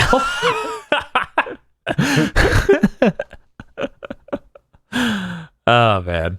Anyways, that's our PS5 news for the week. There wasn't much. Just fan stuff and finding the origin of that insane thing. Because when someone told me the Yakuza thing while I was streaming, I almost cried. I was like, that makes no sense. That cannot be true. Sega could not have said that. And I doubt they did. Next gen sucks. People are making it as shitty as possible, for sure. I feel like I've been in hell. I was listening to IGN's PlayStation podcast this morning. Well, I may have found why you felt like that. Yeah, I've been in hell by engaging with this as much as possible. The subject of this conversation was like launch lineups. And one of them mentions like, yeah, people are really getting on Sony for some of their things being cross-gen. And a host essentially said, well, Sony fans were really getting on Xbox's case about not having like true next-gen exclusives, but now it turns out the roles are reversed. I'm like, what? Keep in mind, this is the same lovely network that brought us what is that crappy show called, KZ, that you and I Next-gen console watch. Next-gen console watch, where they're like, hey guys, we're going to talk about launch and whether or not you should get a console at launch. And then the Xbox guy comes out and goes, the showing at launch isn't very strong. You could probably wait, but it is very exciting and it's going to make all your games better. And then the moderator, he goes, well, PlayStation has a stronger lineup. We now throw it to our PlayStation guy. And he makes it sound even worse than Ryan McCaffrey did with the Xbox side. That killed me. How? Because the moderator goes, well, PlayStation doesn't have the problem Xbox has. They have a few killer apps on their launch. And then it's like, Jonathan, tell us about it. That man talked for, I think, 8 minutes straight. And I didn't retain a single word. I was listening the whole time. The dude just made it sound like the most depressing launch ever. And I'm like, what are you doing? You are your job right now is literally to explain why the PlayStation launch is better because it has the any games. Meanwhile, contrasted against the Series X, which has the none games. That was, we have to do that every time a new episode comes out. Because when they listed, what are your favorite launch games from previous systems? And they hit PS2, and you were so upset at the games they chose. Paused and made us watch it twice. Yeah, no, I paused the SciTube video, went back and watched it again. I'm like, there's no way I heard that right. Bob, list some launch titles from the PS2 that you thought were neat. Dynasty Warriors 2, Evergrace, Fantavision. Tekken Tag was there, right? Yeah, Tekken Tag Tournament it was. Yep. Yeah. And that I didn't even have it at launch, but I know those. Ridge Racer. Yeah, exactly. Ridge Racer 5, yeah. I'm not the hugest fan of Ridge Racer 5, but that's certainly an acceptable answer. Orphan, Scion of Sorcery. These great. These are a litany of valid things to say. Would you like to hear the shit that crawled out of their mouth? Was it like a Disney game or something? Because I pulled it up. You pulled it up, KZ? Yes. Okay, shoot away. They're like Midnight Club, Street Racing, Time Splitters, and Unreal Tournament. Those were the 3 games. Man, talk about white bread.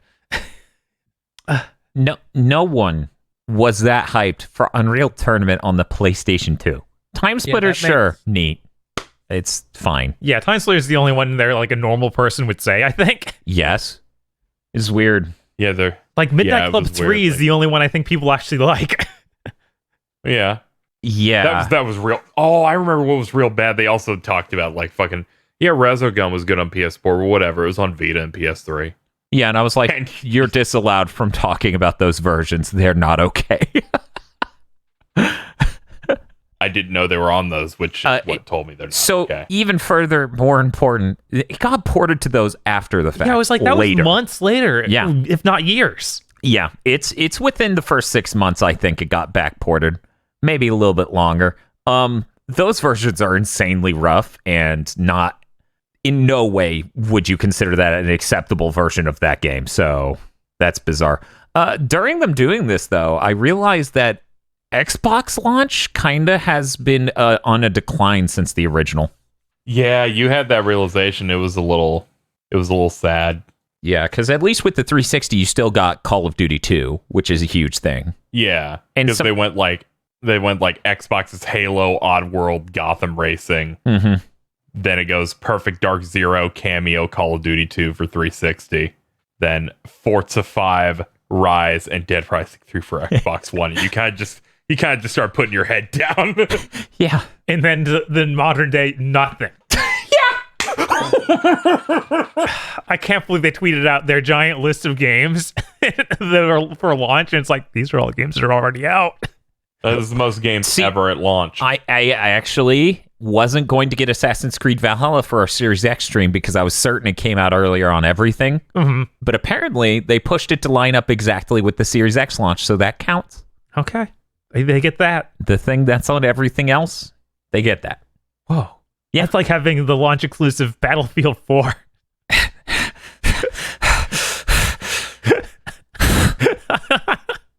Anyway, that was just a fun little sidebar I thought I'd throw in there. Thanks. Need to keep watching those. Those are good. Yeah, in a related thing, Bob was like, should we watch trailers together and just live stream it? And I was like, that would be neat, but that seems like work. Anyway, Oh, yeah, we're kind of drowning. Anyway, so move on to your next thing of news, Casey. Sure, Grand Blue Versus DLC stuff's happened. Gary Busey's out. Oh, cool. That's Cagliostro, and they teased the next character that is Yule. I know nothing about. Yeah, character. I don't know anything about that character. I get it. Yule during Christmas, huh?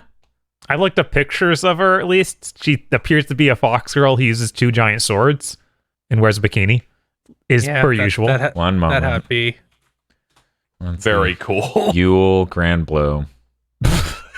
Yeah. That literally is nothing like what I imagined. Oh, thank you, Grand Blue. They nailed it. This is actually one of like the popular ones I don't actually know anything about. Okay. Yeah, I could see why they would be popular. They are a fox girl. That's cool. Okay. Well, I got some exciting news, Dan. Do you? I do. So Nintendo drops a video that's just like fucking a first for Fire Emblem fans, and it had question marks on it. You click it, and there's a really bad ad with a kid with a badly scripted commercial to tell you the first Fire Emblem, the NES one, Shadow Dragon and the Blade of Light, is coming out December 4th.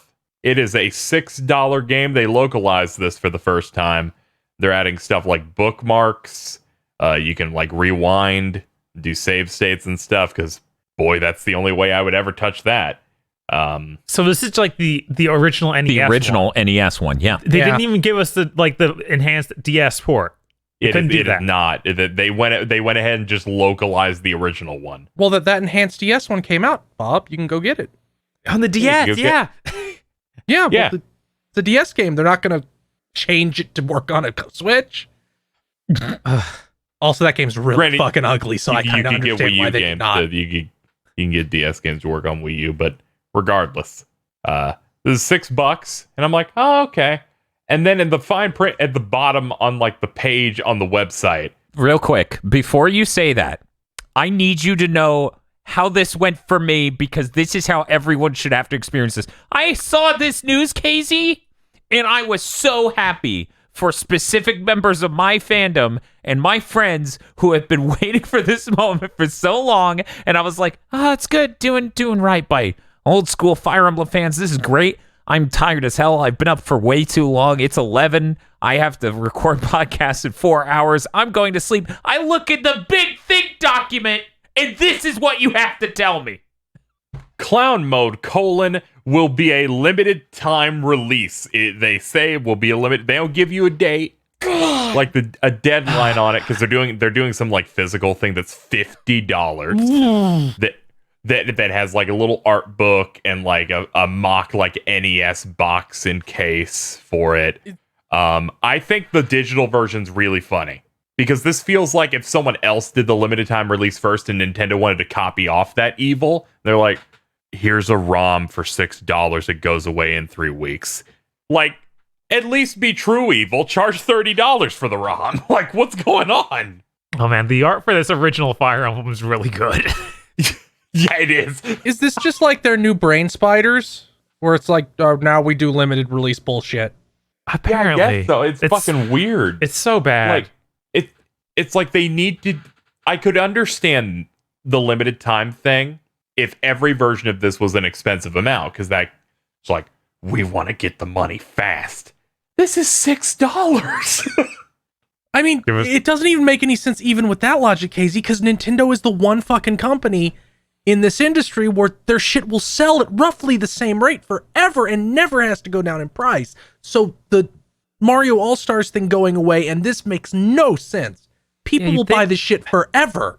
You'd think it would just say on the digital catalog so they could have like all the Fire Emblems eventually, and that'd be cool.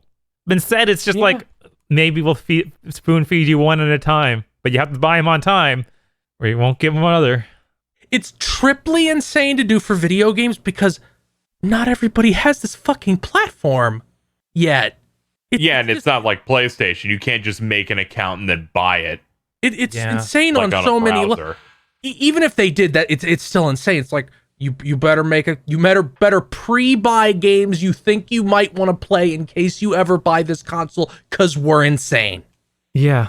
The closest version of that was me grabbing things off PS Plus before I got a PS4. But you had a PS3 and probably had that account already. Yeah. So yeah, that's sane. It's just the most bizarre. Nintendo is like a dog and just does things arbitrarily. This literally, to me, you can hear in my tone, I'm fucking pissed. This to me comes off as like a boyfriend who's trying to make good on fucking up and pissing off their girlfriend, and at the last fucking step, they somehow make it all shit again. It's just like, you did everything right. Why? This has that same energy as if, say you fuck up really bad, right? Mm-hmm. And you apologize. You go through it, and the other person's feeling pretty good about it.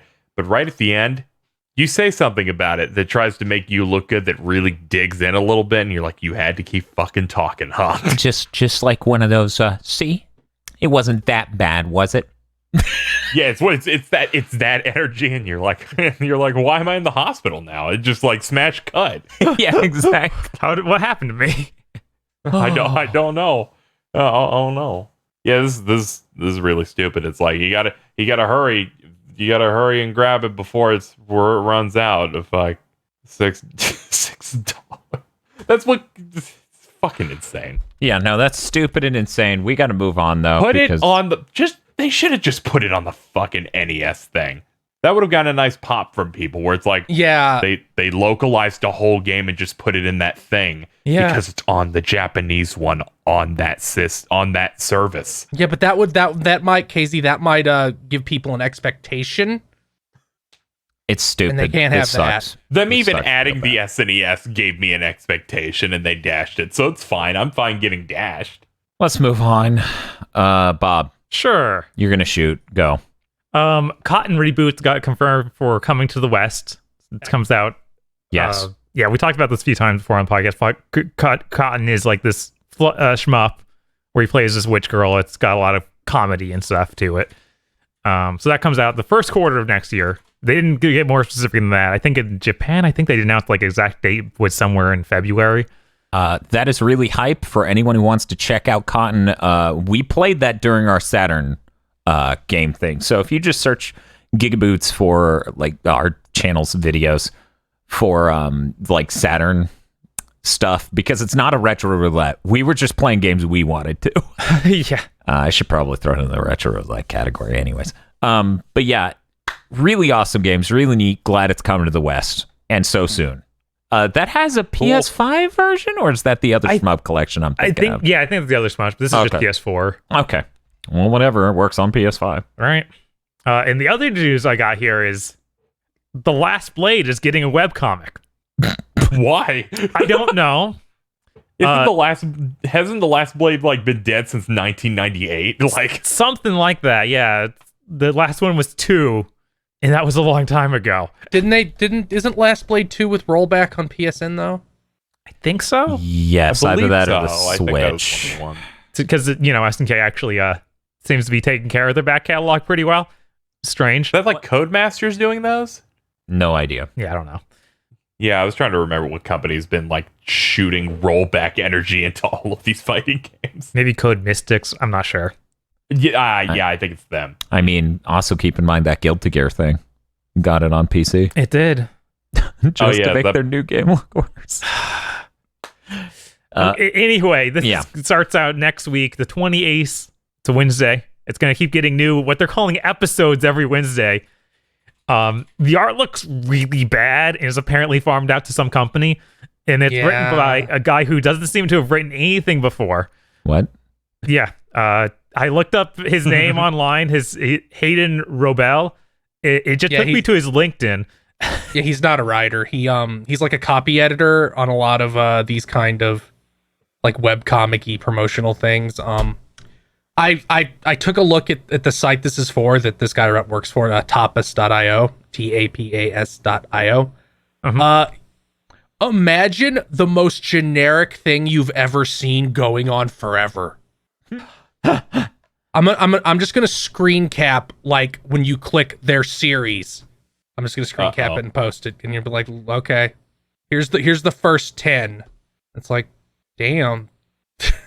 Like this, and they're all that format of like anime style webcomic where it's like individual panels in different places in like a tight portrait view bar, because you're supposed to read it on your phone, that all have really bad art and coloring. I think a number of these with the villain's dad. I think a number of these were advertised to me via Twitter years ago. That sounds about My right. secretly hot husband. Don't tell anybody. Wait. That's the top left. And top right, flirting with the villain's dad. But yeah, like the format these are in instantly makes my fucking brain shut off, because I've seen it so much where it's like, it's a format that just says cheap and bad pushing into my brain, because I've never seen Great value brand manga. Yeah. I think most of these are probably Korean or Chinese. It's all the artist they used, I believe, was just some random Indian company. Yeah, weird for a lot of these. I'm sure a lot of these are being translated, because that was in his LinkedIn. Was that he did copy editing for that? But I'm sure some of them aren't. Okay, there's characters from My Hero Academia having a gay son. I'm not sure how that is allowed on this website. Anyway, and all that, but I lost it that the name of the company was Tapas Media, and I was like, isn't that just Spanish for appetizer or something? Because the company's slogan, Dan, is bite-sized stories you can't find anywhere else. Oh, yeah, they literally advertise to me on Twitter a lot. Wow. Yeah, this is dire. It's the first time that SNK has apparently let a non-Japanese company license a comic. This is very bizarre. Like, I don't know what inspired this, but this feels like sub-Shifty Look. And I don't know if anybody even knows what the fuck Shifty Look is in 2020, but that was that was Bamco's webcomic company that made webcomics based on all their shit. So you would get like there was like a Valkyrie comic, and there was like Valkyrie, Dig Dug, Drat Katamari, Wagon, Galaga, and they also, the thing they're probably most known for is the really horrible browser-based game Namco High. Oh yeah, that. Yeah, you've referenced that before on Big Think, and you showed me an image, and we got to move on though. Real quick, there was a bit of news I meant to write down in my section. I'll cover it here. Analog, the company that makes the FPGA systems, announced one for the TurboGrafx and TurboGrafx CD. It will play every PC engine / TurboGrafx game, no matter the format or chipset it needs. So they say. It has a disk drive, so you can stick in your disk-based copy of Dracula Chino Rondo. Yes. Dracula Exu. Chino Rondo, and enjoy that on the system. It supports, and this is maybe the killer feature for us, controllers that aren't the normal controller. Ooh. because guys, let me tell you, think of, okay, KZ, think of the shortest controller cable you've ever seen on a first-party controller, okay? Probably NES Classic. Yeah, I was like NES Classic, N64, somewhere in that range. Half that. That is how short the TurboGrafx controller cable is. TurboGrafx, home of the 5-inch cable. Home of the 5-inch cable. Oh, man, it's so bad. Anyway, if you're just hearing about this news first from this episode of Big Think Dimension, you won't be able to buy one. Oh. because that is how that works. You have to be psychotically plugged into analog in order to pre-order these things. They're not going to open pre-orders until next year, I think. They just wanted to announce that they're making yet another product that they won't be able to produce enough of. At this point, the guy who's running that company should be overthrown somehow. I'm pretty sure it's a privately owned company, but this is insane. They're producing maybe 2% of the market demand and then shutting down production. Like, at this point, I'd be surprised if they weren't selling their own product on eBay with a markup. Analog partners with limited run games. They are that, but for FPG, they're actually worse because limited run has improved since they started. Analog has only gotten worse. This sucks because I wanna get a fucking Super NT, and I'm gonna have to be a lunatic about it because they're only doing one more run. God, who'd want a good hardware clone of a Super Nintendo ever again? Yeah, no one, clearly. why wouldn't you just keep that in production year round? Same for the Genesis one. Yeah, Like, those two are evergreen consoles. they're excellent products. And yet these psychopaths can only roll up production on an NES clone once every 3 years, if even. They're insane. They need to be stopped. The Analog Pocket, which was their portable FPGA system, which supported cores for other systems, went up for pre-order for about 5 minutes and sold out. Of course. Yeah, fuck these guys. They need to get that fixed, and I'm glad everyone in the retro community is fucking tired of their shit. Now we're going to move on to Feel's news. Mr. Feel. Okay, so the next gen version of the Avengers got delayed until 2021. Also delayed, the second DLC character coming after Hawkeye. Oh man, I was so excited to play as Hawkeye. Which one? Hawkeye. Oh, okay. Oh, Yeah. Well, I think players have a lot on their plate with Hawkeye. I don't think they need Hawkeye just yet. Yeah. Why are Xbox players upset? We announced Hawkeye. So what if they don't get Spider-Man? That's unfortunate. Like, this is really unfortunate news considering that the game doesn't seem to be taking off as much as they want.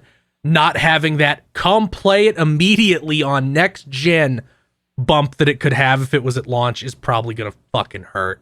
Yeah, that's when I was going to check out the game for the first time ever. Yeah. And this is just that new content. And this is just needs 2021 stuff. Mm-hmm. So the senior narrative designer of Vampire the Masquerade Bloodlines 2 has left. That's basically every single person that was working on the story. I think someone said this narrative designer presented the game at some point, so it seems like things may in fact be doomed. I'm sure this game will come out. I'm sure a game called Vampire the Masquerade Bloodlines 2 will be shipped.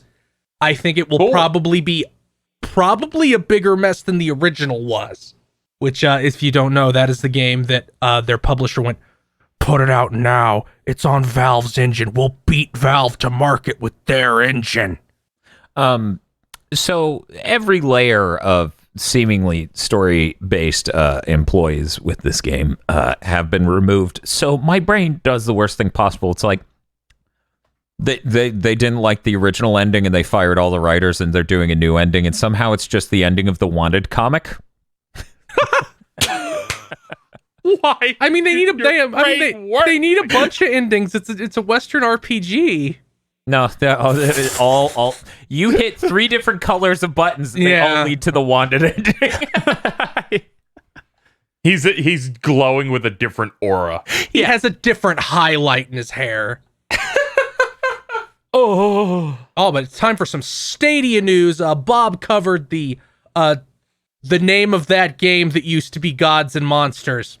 Bob covered that. So isn't it weird that we did the PS5 and the Series X news next to each other, and then Stadia just ended up stumbling in later, drunk? Fitting. But yeah, there's a Pac-Man Battle Royale game now. It's on Stadia. You can put sunglasses and a hat on your pack. I think that's a little bit funny. Yeah. How is this going to work on Stadia? There aren't 100 players. It's only 64 players, Bob. Don't worry. If every single person on Stadia at once is trying to play this, it works out. I thought we'd get half a game, but okay. I have to go. I can't. it's like it's not really as cool as you might think. Like, because I looked at footage, it just looks like you're stuck in like an endless maze of mazes. I'm not even sure you can run into other players because I didn't see any of them like in the same maze unit in the footage I watched. Okay. It looks more like navigate this giant maze of Pac-Man mazes. You have to get a certain score or survive a certain length of time to move into the next one. Or sometimes you have to get keys to unlock them. It seems a little bit cheap. I would rather play Pac-Man Championship Edition. I'm interested in Pac-Man Battle Royale. Probably not interested enough on Stadia, except for we have slots to fill in a Stadia stream, so maybe. Other than that, they announced Hello Engineer, a multiplayer survival crafting game set in the Hello Neighbor universe. Hello Neighbor has a 38 PC Metacritic and a 39 Switch Metacritic. So the fact they're continuing the Hello Neighbor cinematic universe is really baffling. I mean, Hello Neighbor was huge with kids. It got tons of toys made. So I'm not surprised at all that they was it actually huge with them, or is it we're trying to make it huge with them?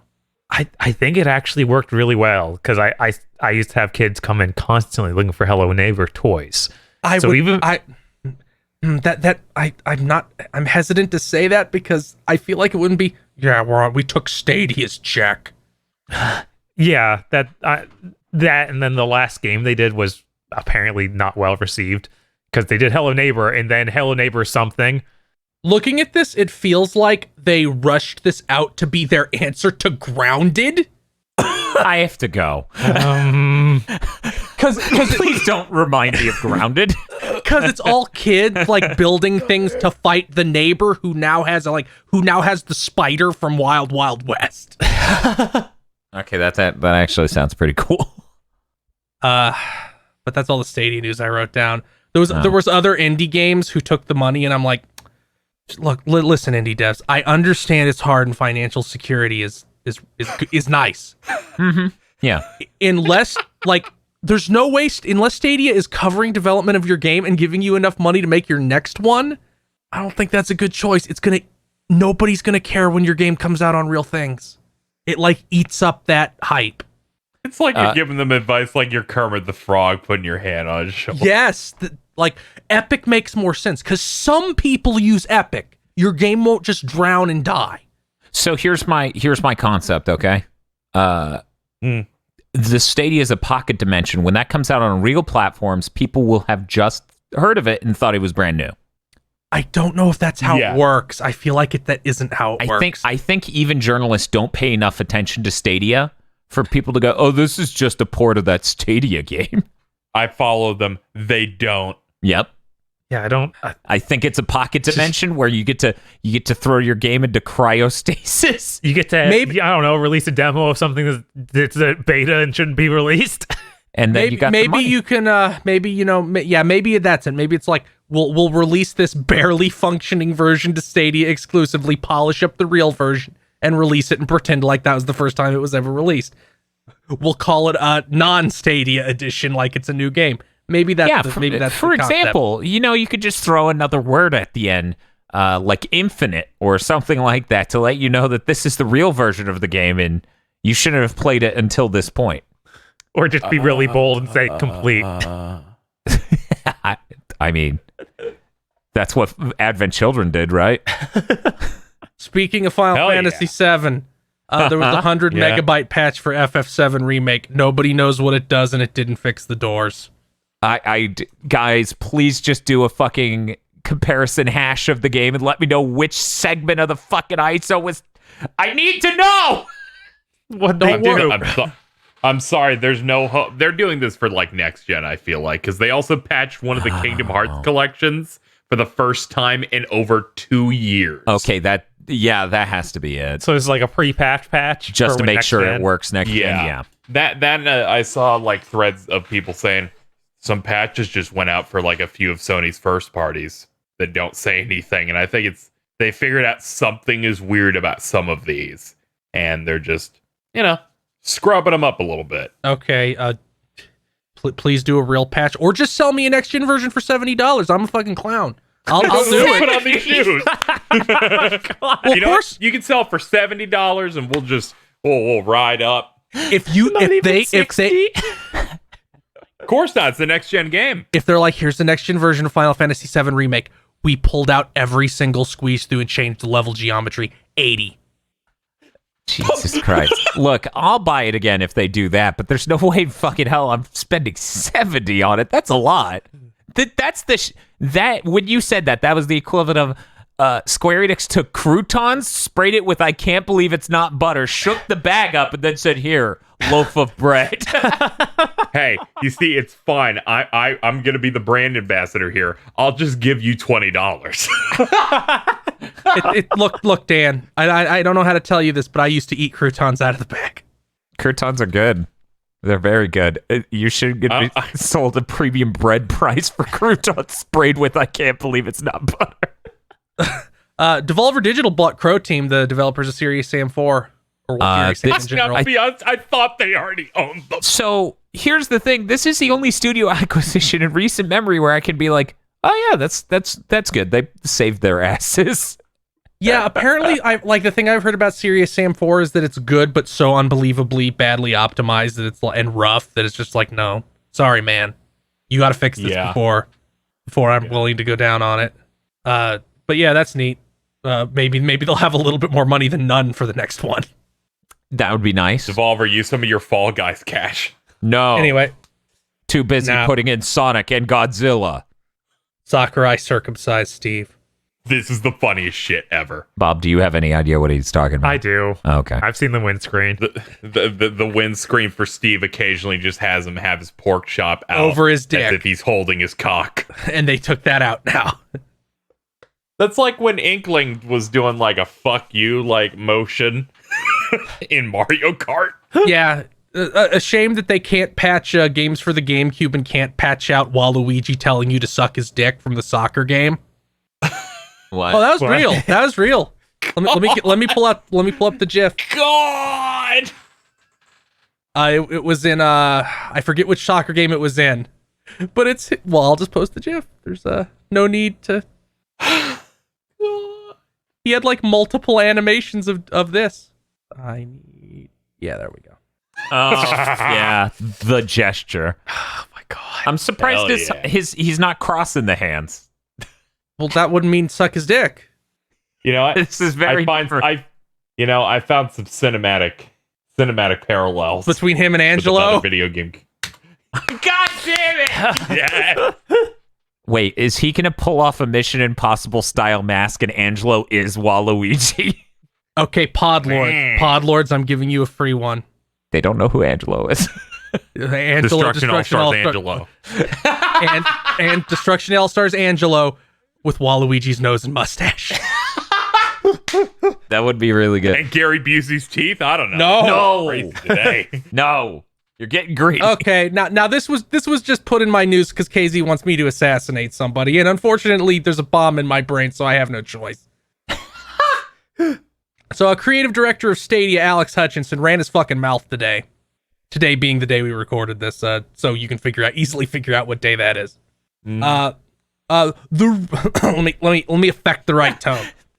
They're like, let me just look up the last time Alex Hutchinson said something stupid. He's been doing it nonstop for years. Oh no, they've been recording this episode for years. The real truth is streamers should be paying the developers and publishers of the games they stream. They should be buying a license like any real business and paying for the content they use. He was proceeded to be shot by the entire internet. Yeah. 12,000 replies. He's changed his profile now. He has updated it. Before it said creative director at Google Stadia, and then the games he did and a flag. Now it's creative director at SG&E, so people can't tell what that is, that it's Stadia Games and Entertainment. Oh. And has added at the end of the profile in all caps, all opinions my own. Not all opinions are my own, just all opinions my own. He was the main character of Twitter.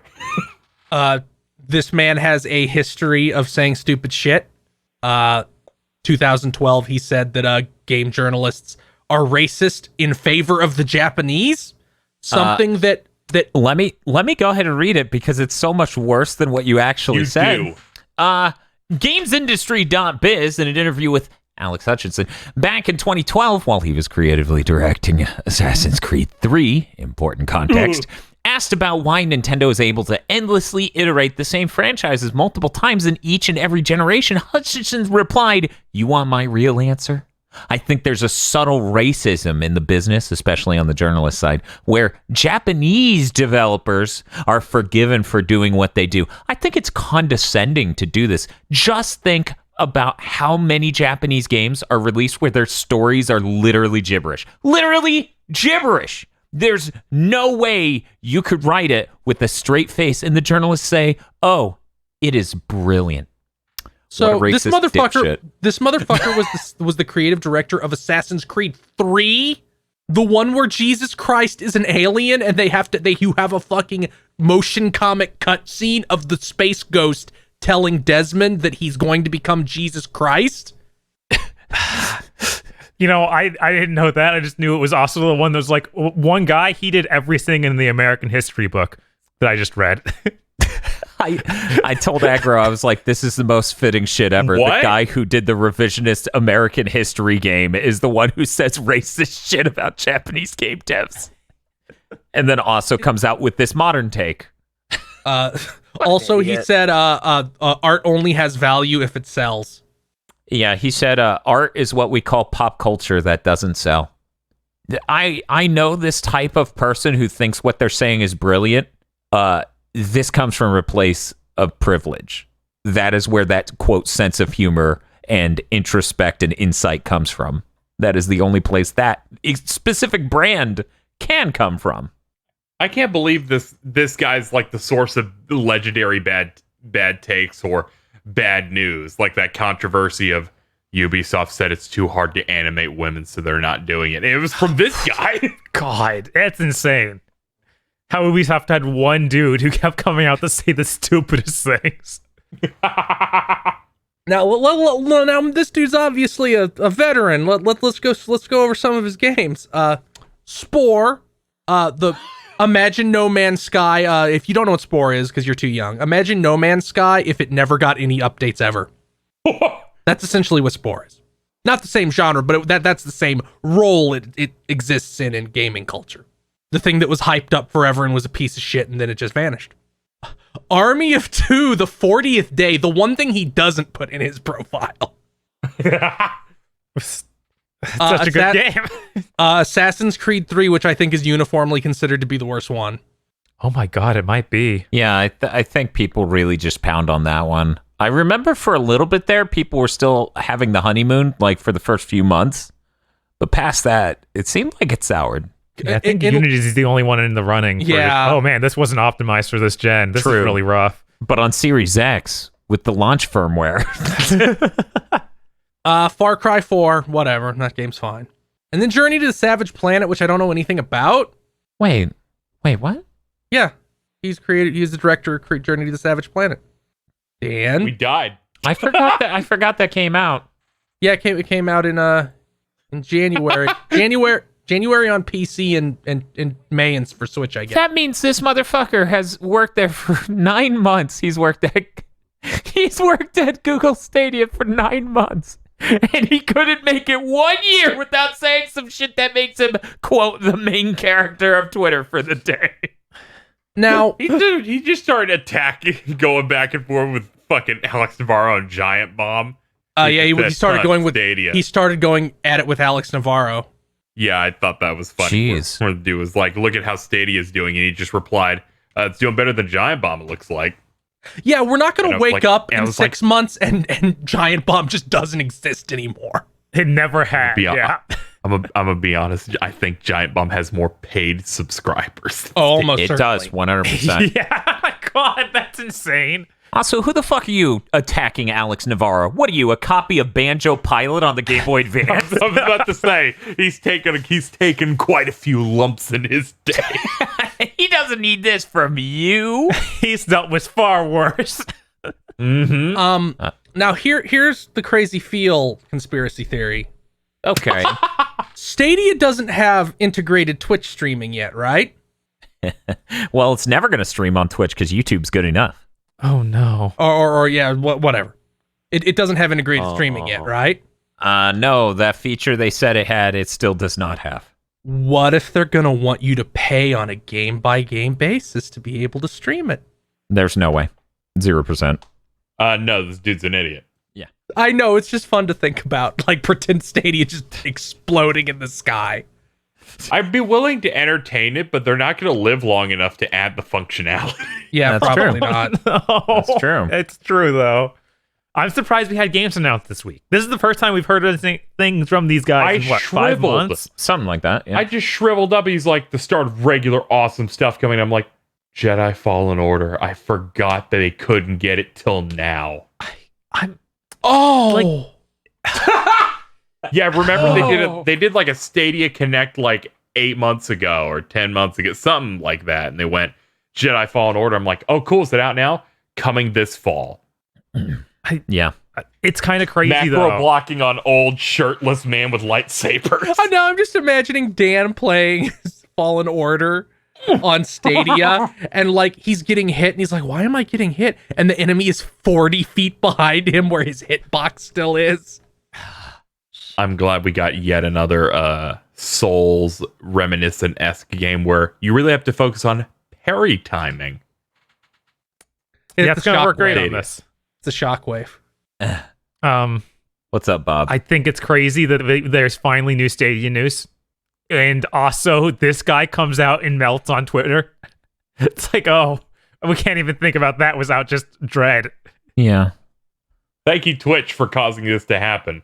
Because it was the genesis of this was the DMCA things happening to Twitch of just like, stop playing the Drake album on your stream. Yeah, I don't know why he even did this. Like, it sounds like he didn't actually know what it was about, and so it's just this situation of, sir, this is a Wendy's. Yeah, because he's like, yeah, good. They deserve to pay us for playing our games. And then it's like, well, actually, it's about them playing music. This is like, a Wendy's, sir. Yeah, This is a video game streaming site. even I thought it was a little more involved than that. I thought it was about licensed music in the games, but no, it's just like, bro, don't play the Drake album on your stream. It's largely about, bro, don't play the Drake album on your streams. But some games, they use licensed music. I just really appreciate that he's doing this tweet, and then the fucking Red Letter Media Plinkett engineer guy from Star Trek's just like, sir? Actually, it's not about that. Are you aware it's about people playing licensed music independently of the game, sir? Now Hutchinson's like, what? Who are you? Get out of my Twitter. I have to go make Army of 2-5. If they ever made it to that high, they should call it that, because I'll die. They made it to 3. Yeah, they just Army of 2-5. They should make a new one and call it Army of 2x4. Yes! And then it's an 8-player game. Yeah, with like 4 teams of 2, that'd be great. Oh, I was thinking 2 teams of 4, but either way, I'm good. See? We have all these great ideas. You should just come, pay us some money, license our ideas, make a bad game, and then we'll make fun of it. Man, what were they thinking? 2 teams of 4, 4 teams of 8, idiots. But that's all the news for this week. KZ, what do you got going on?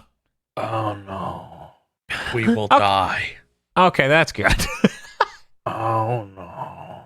Okay, me and Bob are gonna finish up Ratchet and Clank Toberfest finally, with the Ratchet and Clank variety stream sometime soon. Holy shit! I did not realize All for One, the multiplayer fun fest, is 14 gigabytes. It took over 2 hours to download. This entire time, I was always getting fucked up about Into the Nexus. I was always thinking it was that game. Yeah. Yeah.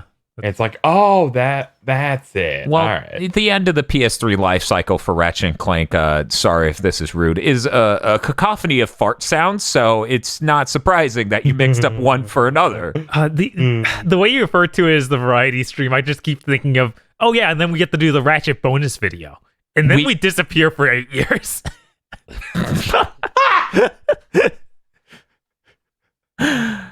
Being a Ratchet and Clank YouTuber, like it's the same of being a Sonic YouTuber. Jesus Christ. Yeah, no, it's kind of insane. I thought you were gonna make a joke about like the New Year's specials they do in Japan. So we were gonna cut to Dr. Aggro stacking dominoes. Oh, that would be good. It would. We should honestly mock up a New Year stream that is a lot like that. That would be funny as shit. It would.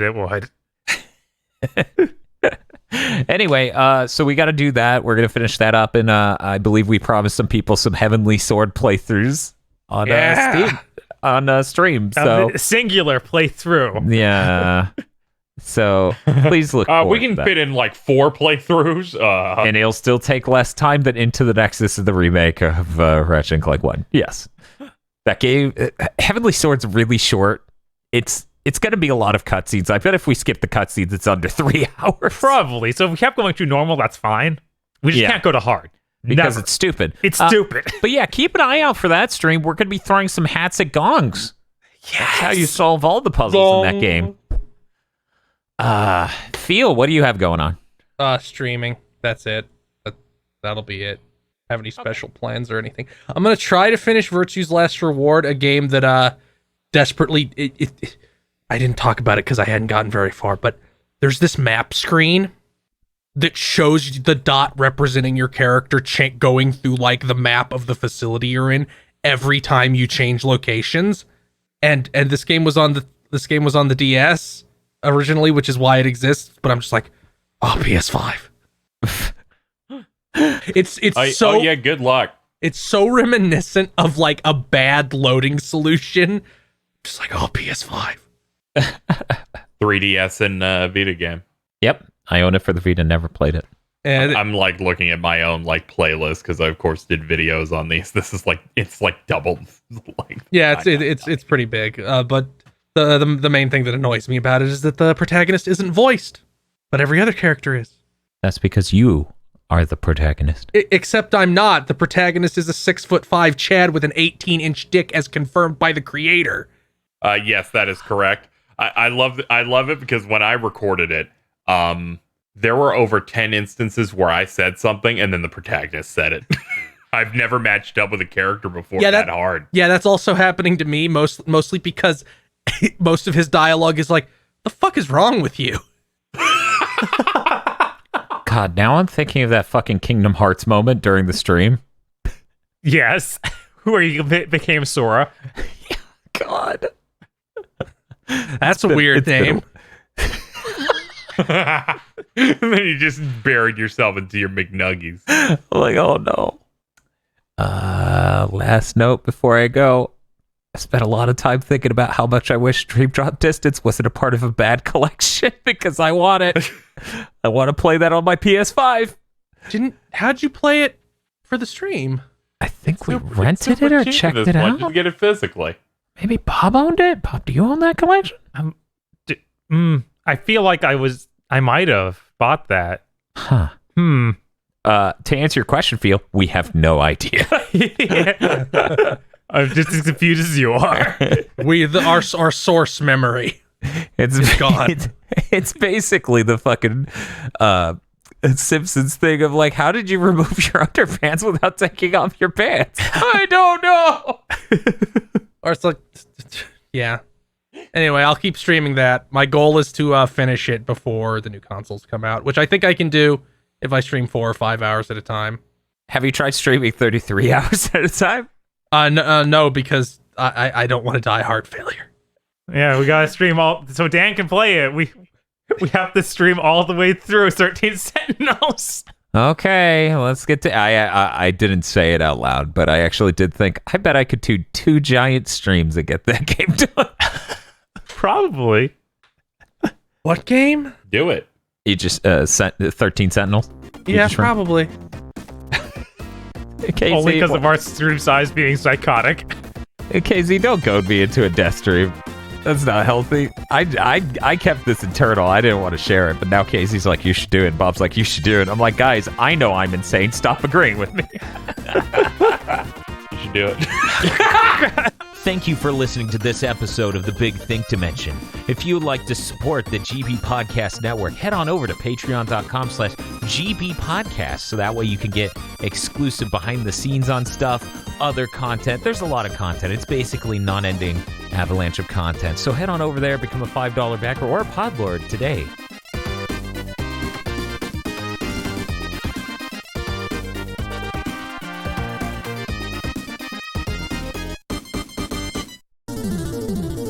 This month's GigaBoots videos were brought to you by our lordly executive producers: Esme, Nicholas Cameron, E. Lee Broyles, Star Falcon, Spaceman Spiff, Danny Richardson, Red Blaze 27, We Fall Now, and the Ghost of Adam Admar implores you to play more Saga.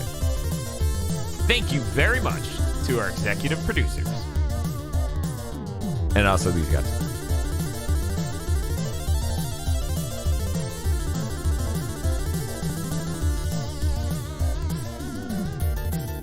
Soar on over to patreon.com/GigaBoots and become an executive producer today.